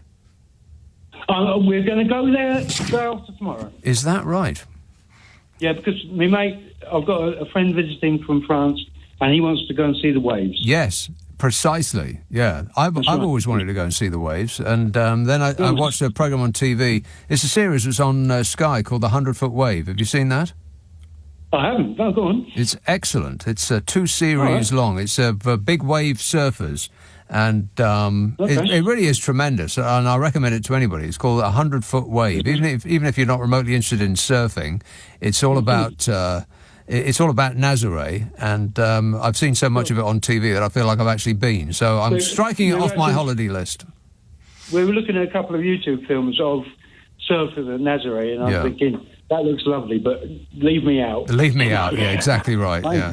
Leave it to the professionals, precisely. All right, thanks a lot, Mark. 0345 6060 973. Helen says, am I the only one who's noticed that Michael Gove is the spitting image of a mackerel? Major capital letters. Big news story. A big news story that Michael Gove is the spitting image of a mackerel. You may actually be the only one that has noticed that. Yeah, but other people now are going to think, They're going to rethink their breakfast options. Brussels, Emma. Hello. Emma. Hi, how you doing? Good, thanks. Yeah, no, I just thought if you're feeling a bit down, Rini Imad, who was one of the local presenters who gave Liz Truss quite a hard time last year, she was on Radio 4's Loose Ends earlier this evening. And Liz Truss was? Rimi Imad, who was one of the interviews, and it made me go back and listen again to those interviews. So if you're feeling a bit down at all, if you want a good laugh, then just listen to an interview featuring Liz Truss. Absolutely. Yeah, and laughs will ensue. It was quite entertaining, particularly that one with the guy from Stoke Radio, where she literally does the illegal thing of leaving there to be just dead air. She can't even speak. There's about 10 seconds of dead air, and it's just hilarious. Well, you were just listening to the sound that was between her ears. You were listening to her internal thoughts. Absolutely nothing whatsoever. She was very unclear. I'm genuinely unclear. About everything, yeah.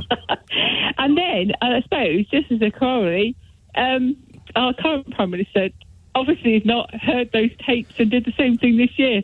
Not quite as amusingly. There were some amusing ones, but not. He just gets tetchy, doesn't he? Gets very tetchy Sunak. He does. Yeah, very, very. He has. I don't know. He's just so desperately unsuited to his position. He really is. You can't get tetchy when people start asking you perfectly ordinary questions. Have you heard the one with him, BBC Scotland, and they say to him, well, how do you get about? And he just suddenly weirdly goes, why do you criticise people want to fly to their holiday? And it's like, we're not, and he just goes into this weird sort of, it's really worth listening to. Well, so, he's never been questioned in his entire life. There's a perfumed princeling who has never, ever, ever heard the word no. Yes. Yeah. All right, thanks for the good advice there, Emma. Cheers, my dear. 0345 6060 973. Chris says, damn it, while listening to that lady, I just realised that tonight's show will be the last Saturday before the clocks change. Oh, no. Can we get an extra hour of you, says Chris. No, the clocks change at 2, I think, which is nothing to do with me. I have nothing to do with 2 o'clock in the morning. And it's going to be next Saturday into Sunday, so we will have another Saturday on proper time before we get plunged into darkness for what will seem like an epoch. I'm not ready for it. I'm not ready to let go of summer yet, but I think it's long gone. We ain't going to get no nice weather now. Because you can get nice weather at this time of year. I mean, it can really be absolutely lovely, but these blooming storms are going to blow through, and it's going to take such a time to go through that at that point you can just kiss goodbye to any nice weather. It ain't going to come no more. And it's all thanks to global warming. Thank you. Unless you don't believe in science, of course, in which case you can forget everything that I just said. 0345 6060 973. Oh, look here. Ashling in Bromley. Hello. Hi, Nick. Is it Ashling? Nick, I know you don't listen to this show, but we have spoken many times before. Oh, yes. and you have said my name properly. Anyway, I felt like I was being beckoned, so I said I'd give you a call and say hi. Aisling is Aisling. That is correct. Where's the H? There is no H. There is no H. H? There is no Did H. you just say I know. I thought that you'd like that. Uh-oh. H. Yeah, H for Harry. H. H for... There is Pat. no I know. H in H. I can't say H. I can't say H. Apart from at the end. There is no H at the beginning of H. It's not H. Yeah. For some reason, Yeah, that but just when- rubs my skin up the wrong way. I just I know it cannot does. stand I know. hearing it. I do. I remember that from before, and I also know that some of you guys don't like the way that we say film. Film. Yeah. No, I And you think say film. that's charming. Film. Oh, okay, that's all right then. Maybe it was Mike and Beverly who I mean, didn't like it. the Scots say poem for poem. Yeah. Which and I they think is also say charming as well. proven. Why do they say proven instead of proven? You really want an answer for that? I don't know. It's just the way. It's just the way it is. It's just something I noticed recently. You're just going to have to accept it, Aisling. I know, but that's okay.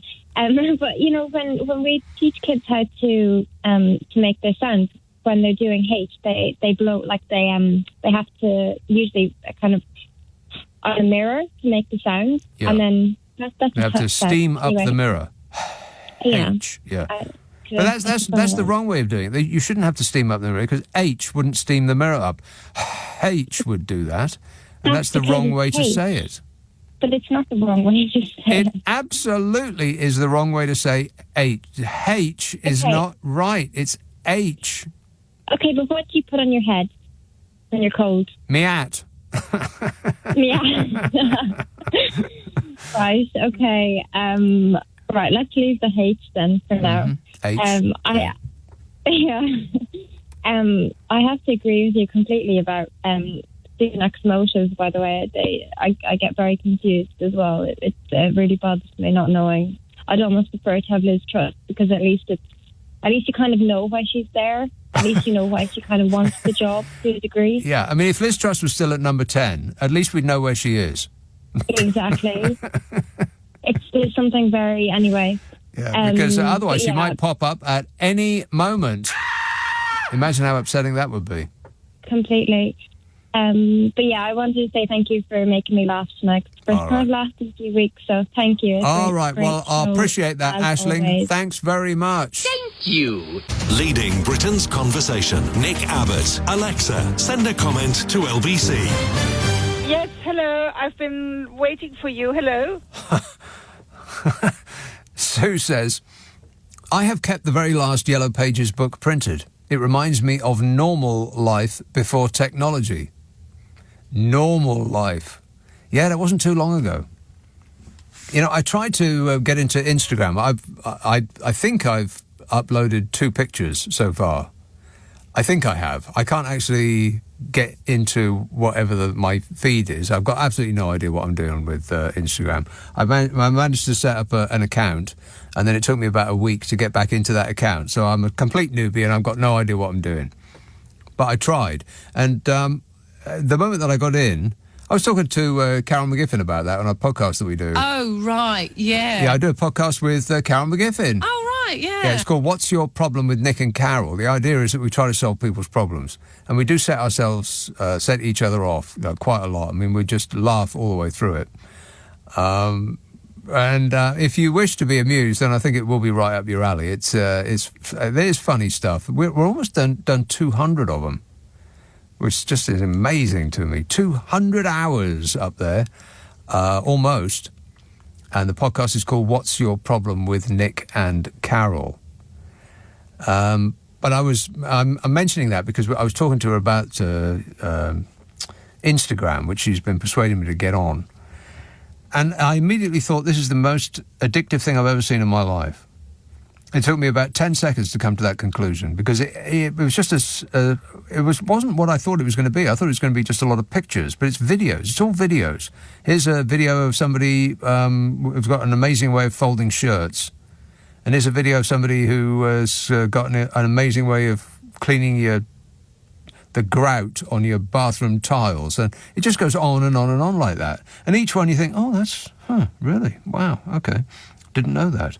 Or there'll be a cute puppy dog video, just loads of those, or a cat doing something amusing. And I thought, I'm going to have to put this phone down now, because otherwise there goes the rest of my life. And it did occur to me, all of these people that are producing all this content, the amount of content that is being produced now is just unbelievable. Exactly as Sue says, normal life before technology was not like this. If you wanted to put a video that the entire world could see together 20 years ago, it couldn't be done. You know, unless you were a TV company, unless you were the BBC or CBS or ITV or NBC or one of those. Then you could do it. But now anybody can do it. I just looked it up. Do you know how many hours are uploaded onto just YouTube? Never mind about Instagram or any of the other ones.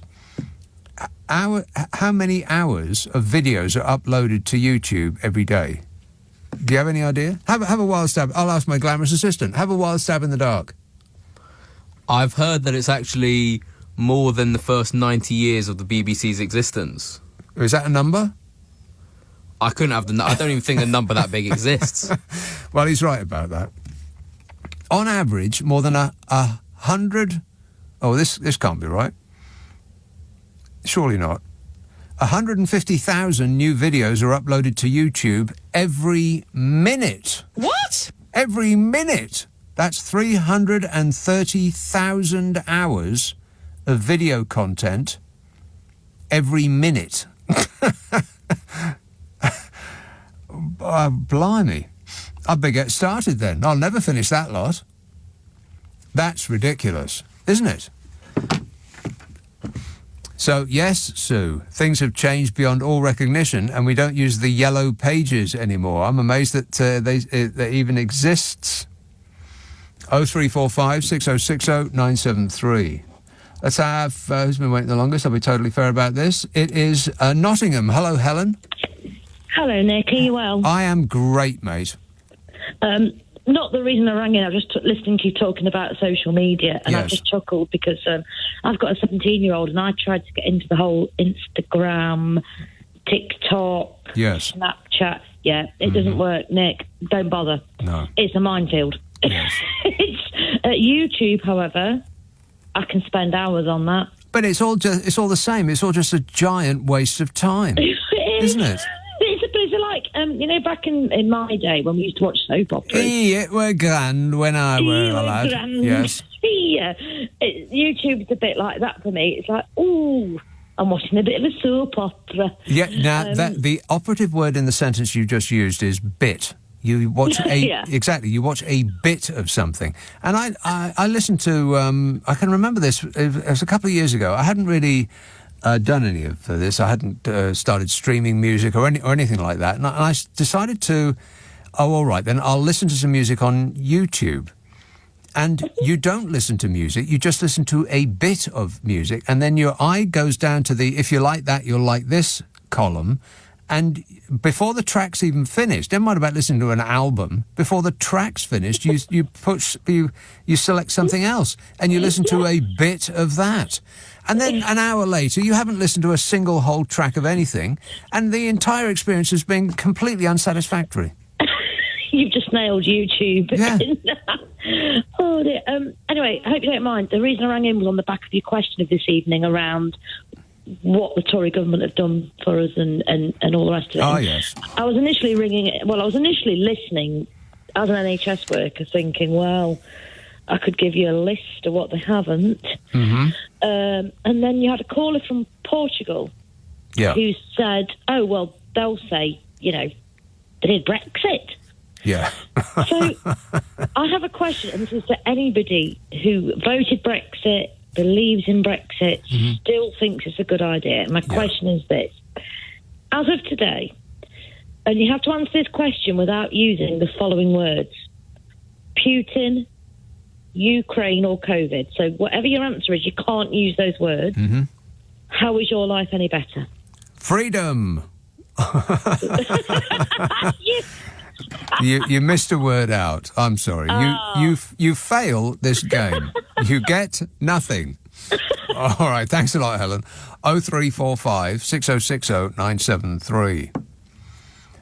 Sean says, what's happened to Vegas? The last time I was there, everything was complimentary because they wanted you to gamble away your hard-earned money. Have you ever watched the film Rain Man? Yes. Of course. Who hasn't? But what's happened to Vegas? Well, it got Disneyfied is what happened. They wanted to draw families rather than just single men who would sit there until 3, 4 in the morning until they couldn't sit on that chair anymore. They're in danger of falling to the floor and just gamble away all of their hard-earned money. But now it's all about entertainment. It's all about happiness and less about the gambling part, apparently. I'd like to go just for that Sphere thing. I mean, do I want to give Bongo and the Hedge $440 per seat? It's a hard no from me, but I wouldn't mind sitting in there and looking at all those visuals. Groovy. I think I would quite like that. Even if to get me in the mood, I did have to buy a couple of $15 pints of lager. Yowza! You believe that? But once you're there, I suppose you're stuck. If everybody charges the same thing, then what are you going to do? Leave? Of course not. You still got some of your money left. Let's have East Yorkshire. Hello, Mike. Nick. Mike. This one. Yeah. Yeah, I was just wondering, have you seen the statistics that have come out from the recent Polish election? Specifically what? Well, the right wing lost, but the statistics have come out about the age of voters and the proportion of young people voting in this last election. Yeah. Skyrocketed compared to previous elections, and the proportion of the right wing vote fell. So doesn't that tell all the young people in UK that you can make a difference? Exactly. Wake up, sheeple. It's later than you think. But yes, it's quite interesting that, it could be a coincidence. The old people could suddenly have gone left-wing and the young people could have. But no. It's highly unlikely that that's the situation. Yeah. But the right-wing party did actually... they won as far as they got it was the party that garnered the most votes, but nobody wanted to actually hook up with them, so they were stuck. They couldn't actually form a government because no other party wanted to work with them. So it was actually they represented the majority, the coalition of parties that are actually they will manage to form a government. But they didn't actually win the race, did they? It was like first past the post kind of race. No, they didn't, but young people voting made a difference, was the point I was trying to make. Exactly. Yeah. So, I'm sorry, kids, you're just going to have to wrench your face away from your video games. For like about 5 minutes is all it'll take. Just walk to the end of your street. Can you do that? No, of course not. No, they've got other things. They'll do it tomorrow. That's it's always tomorrow and tomorrow and tomorrow. And then the item on Govan, the mackerel, amused me because it made me think which bit of the mackerel were they thinking about. Oh, really? Calm down. It was the underneath bit where the four-letter stuff came out, and that's really appropriate. That's just so unkind. I know. All right, thanks a lot, Mike. Cheers. Ta-da. 0345 6060 973. Looks like a mackerel. A major capital letters. Big news story. Ron says, Keir Starmer ain't fooling no one. He's going to destroy Brexit and ruin all the progress that's been made. I know who I'll be blaming if Brexit turns out bad. Labour, says Ron. You can't tell tone from a written message, but I'll assume he's being sarcastic. I hope he is. This says, obscene wealth is the disease of more. They/we can never have enough. It's another ism, the same as alcoholism, drug/sex addiction, overeating/spending/working. We all have it, but all for different things. It's our own way of soothing our own emotional pain from childhood trauma and family dysfunction. Wow. Okay, first of all, way too many slashes, and it took a bit of a dark turn right at the end. Never mind, eh? Martin says, Rishi does his job because it makes him feel big. Is this another size thing? He says, most people walking around wouldn't notice him unless they stepped on him. It is a size thing. People would say, I've got some sumac on my shoes. I'll have to go and scrape it off. Wow. So rude. And here he is doing his best to fulfil our priorities. It's the country's number one priority. It's my number one priority up and down the country, and that will be our focus. He's gripping it. 0345 6060 973. Yeah, they're going to... they're thinking about whether to give us a tax cut. Yeah, they're contemplating it at great length. A tax cut. Anybody believe that we're going to go into the next election without them giving us a tax cut? You know, they're saying, well, you know, we can't really, we won't be able to do it now, but if everything is going in the right direction. Yeah, right. Well, I'll get on to that in a minute. And plenty else besides. Leading Britain's conversation. Nick Abbott. Alexa, send a comment to LBC. I really like you. Do you like me? Yeah, sure. Barbara says, have you noticed that most people who say H rarely pronounce the letter H when it comes at the beginning of a word? Yes, that's right. They stick an H where it don't belong and leave it out where it do. Correctamundo, Barbara. Well spotted. Bedford, hello, Simon. Evening, Nick. How are you? Good, thanks.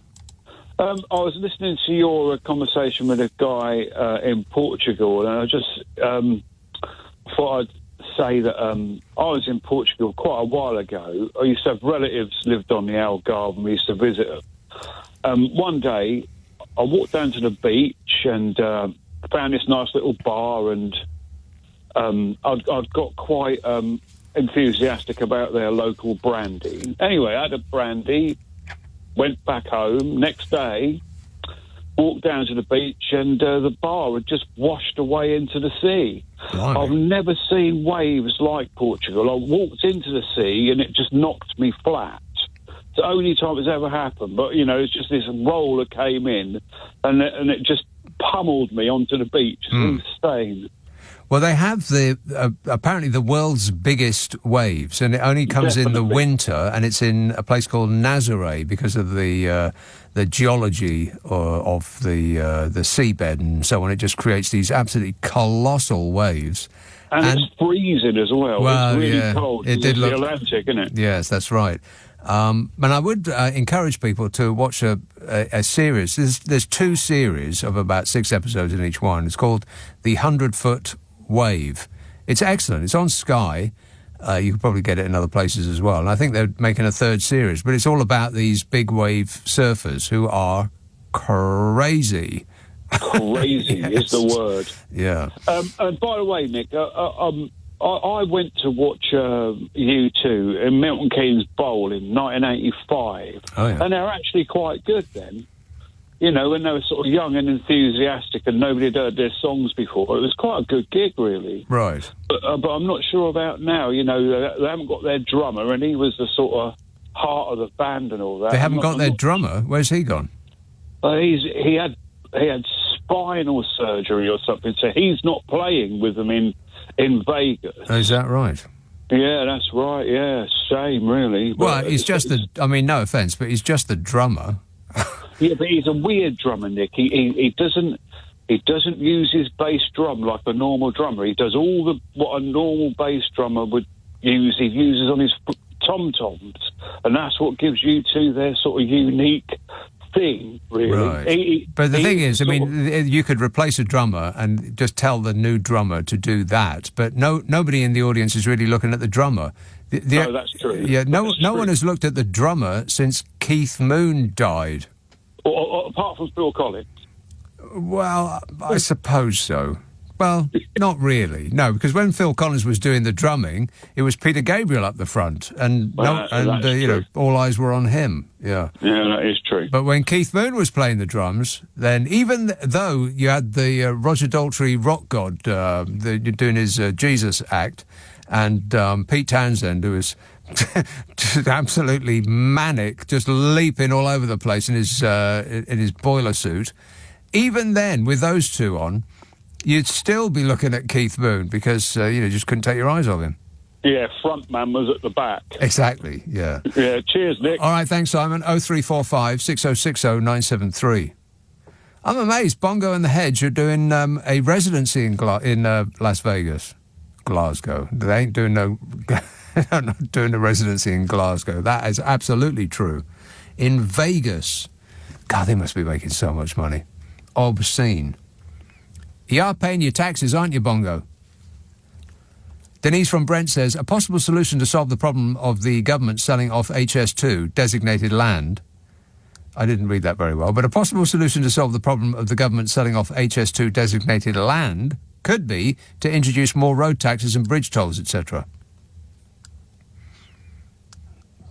No, I think it's as I previously described. I think it's to reward landowners. I mean, who is it that sold them that land? I bet they're blooming billionaires. I bet it's like 2 or 3 people known to the regime.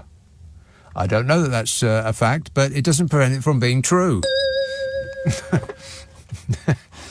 Let's have Tooting. Hello, Jan. Hi, good evening, Nick. Yes, Jan. Hi, I'm ringing to pick up on something you said I think it was a week or so ago. That's this kind of. Have you been on hold all that time? Yes. Yeah.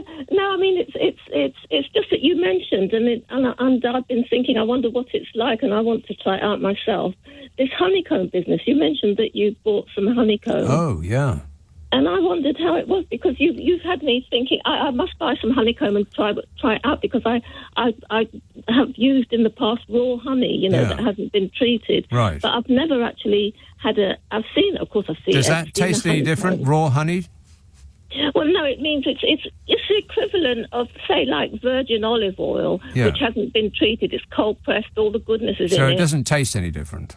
Raw honey is it hasn't been heated. All the goodness is in it. Mm. And I've tried the honey with royal jelly and everything. Ugh. And it's quite.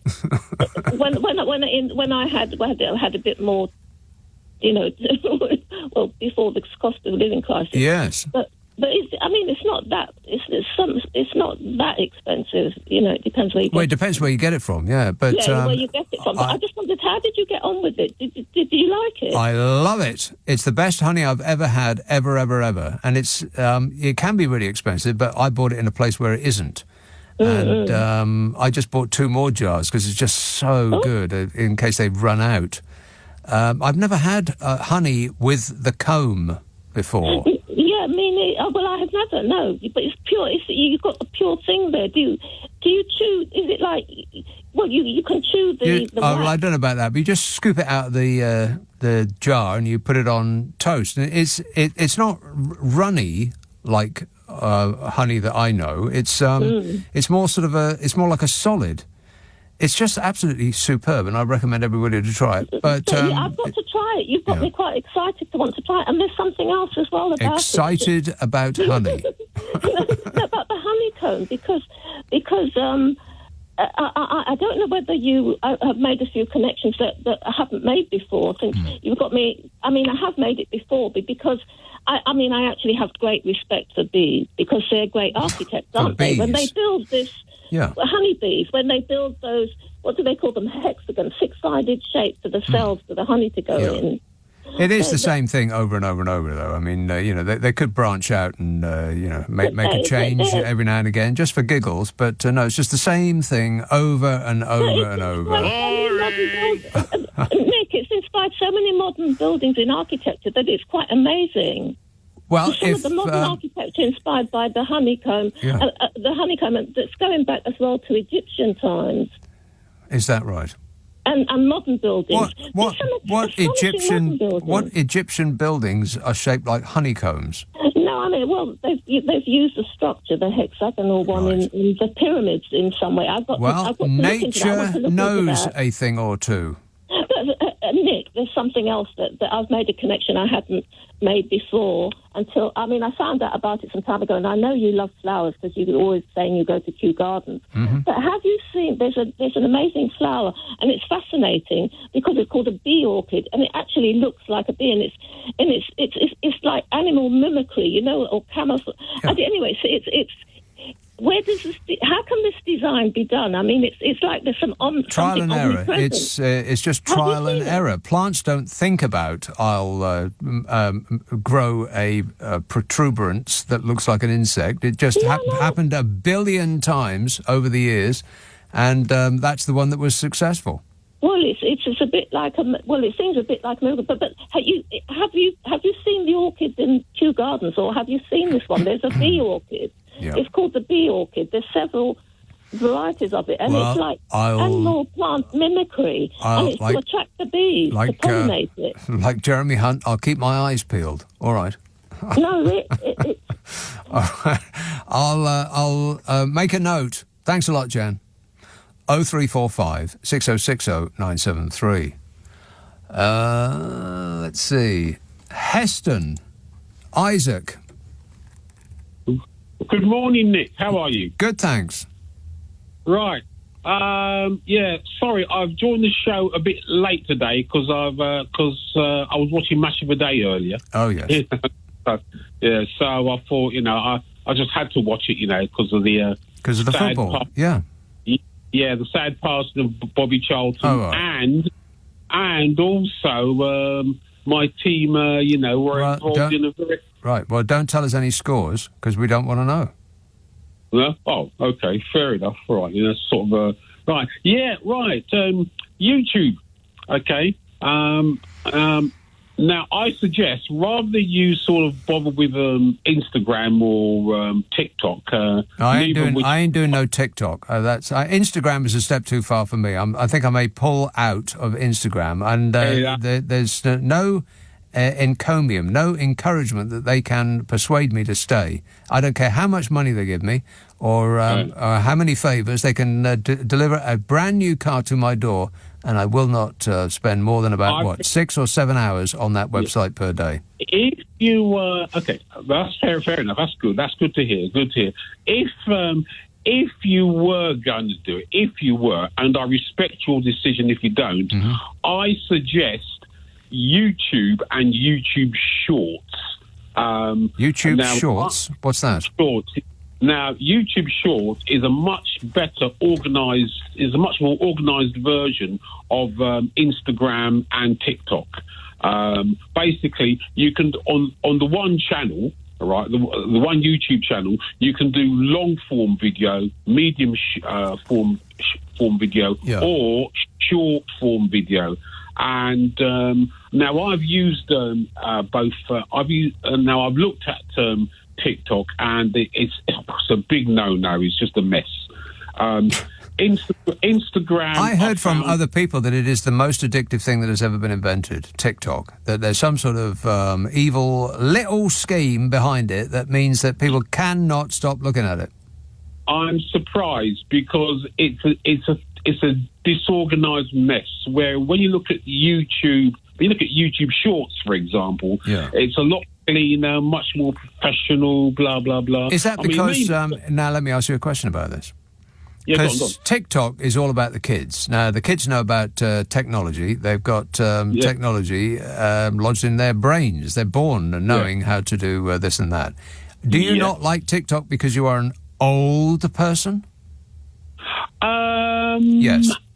No, I wouldn't say so. No, what I found. No, I love my technology, even though I'm exactly the same age to the day as Carol McGiffin. Oh, blimey, that old. Yeah, we were born on exactly the same day. I'm not sure which one of us is older. Yeah, but anyway, her, definitely her. It's etched all over her face. Anyway, I love Carol on Loose Women, so she's a good laugh. Anyway, so right, with YouTube, I mean, I have a few YouTube channels myself. You know, I'm a bit of a little bit of a YouTube nerd.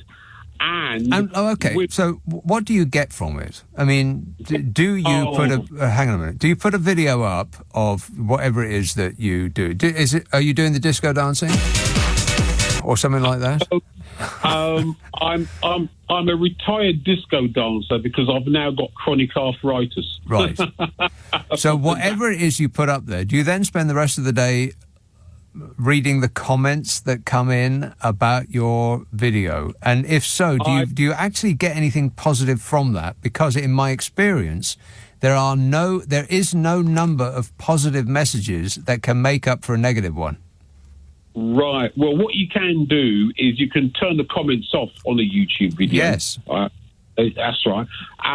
Me, myself, right, I have a number of YouTube channels, but there's only one I've actually uploaded to. I think I've uploaded about 30 videos. And these are this is a money-making venture on your part, right? No, in actual fact, it's not money-making. No, it's just a hobby of mine. I thought the whole point was to become rich and famous, with the emphasis on rich and famous.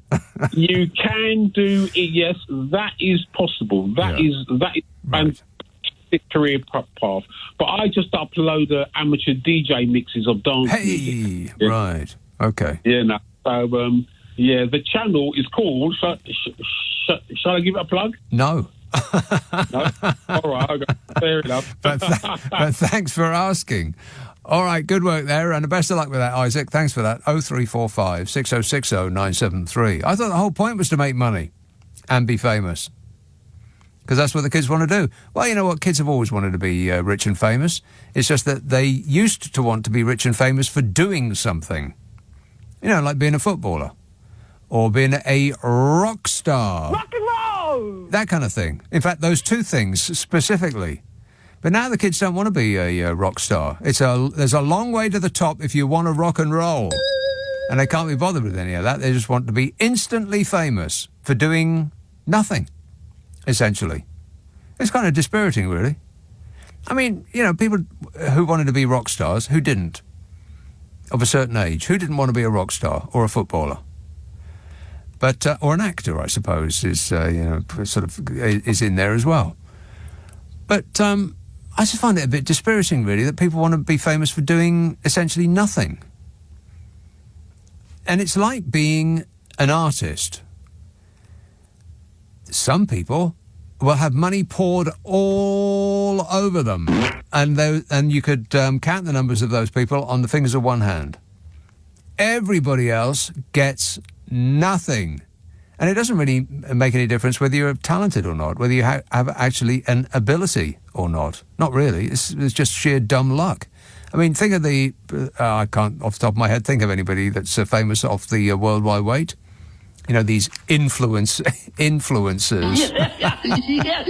Yeah, people who go to restaurants and demand free food because they're an influencer. You know, I got like 20,000 followers. Going to see the wine list. No. But, I don't know. I mean, none of this is a unique thought. I just think it's a bit depressing, really. Come on, kids. Pick something to do that you would wish to make a lot of money. You might as well say your career plan is to win the lottery. It is like being an artist. There's a few artists who will get no end of money. Like David Bloomin' Hockney, he can knock out a picture of somebody in about 10 seconds flat and they'll buy it for 50 grand.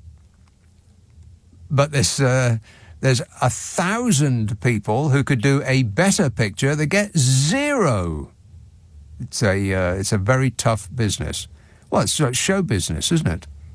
I mean, look at me. I'm just talking. Making a living from that. Can you believe that? No. Incredible. This is LBC with Nick Abbott. Call 0345 6060 973. Text 84850. Alexa, send a comment to LBC. Come on, we're running late. Some messages about the English language. George says, Nick, where's the G in through? Well, that is a good point. Through, oh, God. We seem to have words that are designed to catch out the unwary. This says, why is a college in Oxford called Magdalen when it is clearly named after Mary Magdalene? Perhaps I should look up Magdalen in the Oxford English Dictionary. Maybe I'll find the answer there. Well, you would do if you could spell it. Beverly in Uxbridge says, that drives me mad too. It's spelt H-A-I-T-C-H, not H. The other thing that really annoys me is the use of the word something instead of something. The number of people who say it is off the scale. I have to stop listening to programmes on the television or radio sometimes because it is now so widespread, says Beverly in Uxbridge. Don't upset Beverly with anything. I mean, some words, they seem to me deliberately misspelled or mispronounced in order to catch out the unwary. Those who are not in with the in crowd. Like Althorpe, for instance. You know, where Princess Di is buried. A-L-T-H-O-R-P. Correct. Is apparently pronounced Althorpe. Why? It's clearly Althorpe. But, oh, no, that really marks you out as one of the uneducated proles. Very non-you to say Althorpe. Althorpe, don't you know? It's just silly, is what it is. Mia says, hey, Nick, guess what? I ventured all the way to Nazaré in Portugal last April, hoping to witness those legendary big waves. But you know what? You've got to choose the right month to go. I've seen bigger ripples in my teacup in Hythe in Kent. A local claimed that I should return in October, promising that... it's disappeared off my screen. Where is it? I should return in October, promising that when those monster rays roll in, they make their houses shake. Yeah, I'll say it again. Watch a series called 100-Foot Wave. There's 2 series of them. I think there's about 6 episodes in each, and it has detailed files. Some amazing pictures, and the music is by Philip Glass. Groovy. So you can't beat that with a stick. 100-Foot Wave, Nazaré. Paul says the Gove is the Simpsons' Chief Wiggum doppelganger for me. A major capital letters. Big news story. And Chrissy says voter turnout in Poland was 72%. Wow, well done, people. So I didn't actually get around to the tax cuts thing, and I think I've run out of time now. Where does it go? I mean, it's not like I'm talking about anything. 72%. Well done, kids. Appreciate it. Now, the same should happen here, but I seriously doubt that it will. But there's absolutely no reason why it shouldn't. I mean, what are you doing? Can you not spare a half an hour out of your busy schedule once every 5 years? Come on. James says, I recommended a film to my colleague. They were very honest and said that they didn't have the attention span to watch a whole film. And did you know that sped-up music is a thing? The current attention span can't apparently extend to 3 minutes. Yeah, that was a very, very unsatisfying episode in my life. I tried to listen to music on YouTube, and I did not get to the end of a single track because there's always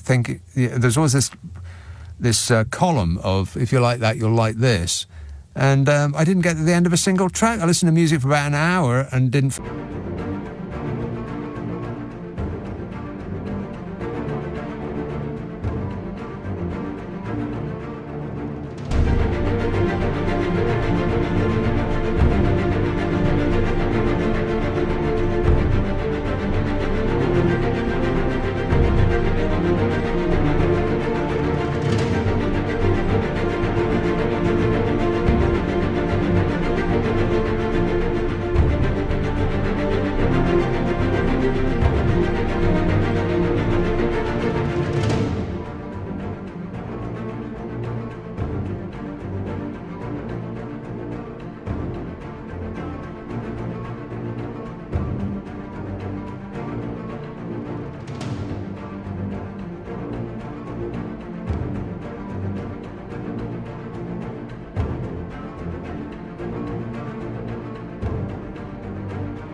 that's why I think there is value in vinyl. I mean, I'm not going to go back to it myself, but I think for the kids, you put it on and then you walk away and you sit down and you let it play for a whole half of a record. Better. Richard in Blackpool says, booze is complimentary when gambling, except for the tip, which should be $5 to $10. Yeah, when you're gambling, always remember to keep $5 to $10 back. Otherwise, the waiter will be displeased. That's good advice. Right, thanks so much for all your texts and tweets, particularly the ones I didn't get to. I am very bad at my job. That's just true. That's just true. That's just true. That's just true. That's just true. That's just true. That's just true. That's just true. That's just true. That's just true. That's just true. That's just true. That's just true. That's just true. That's just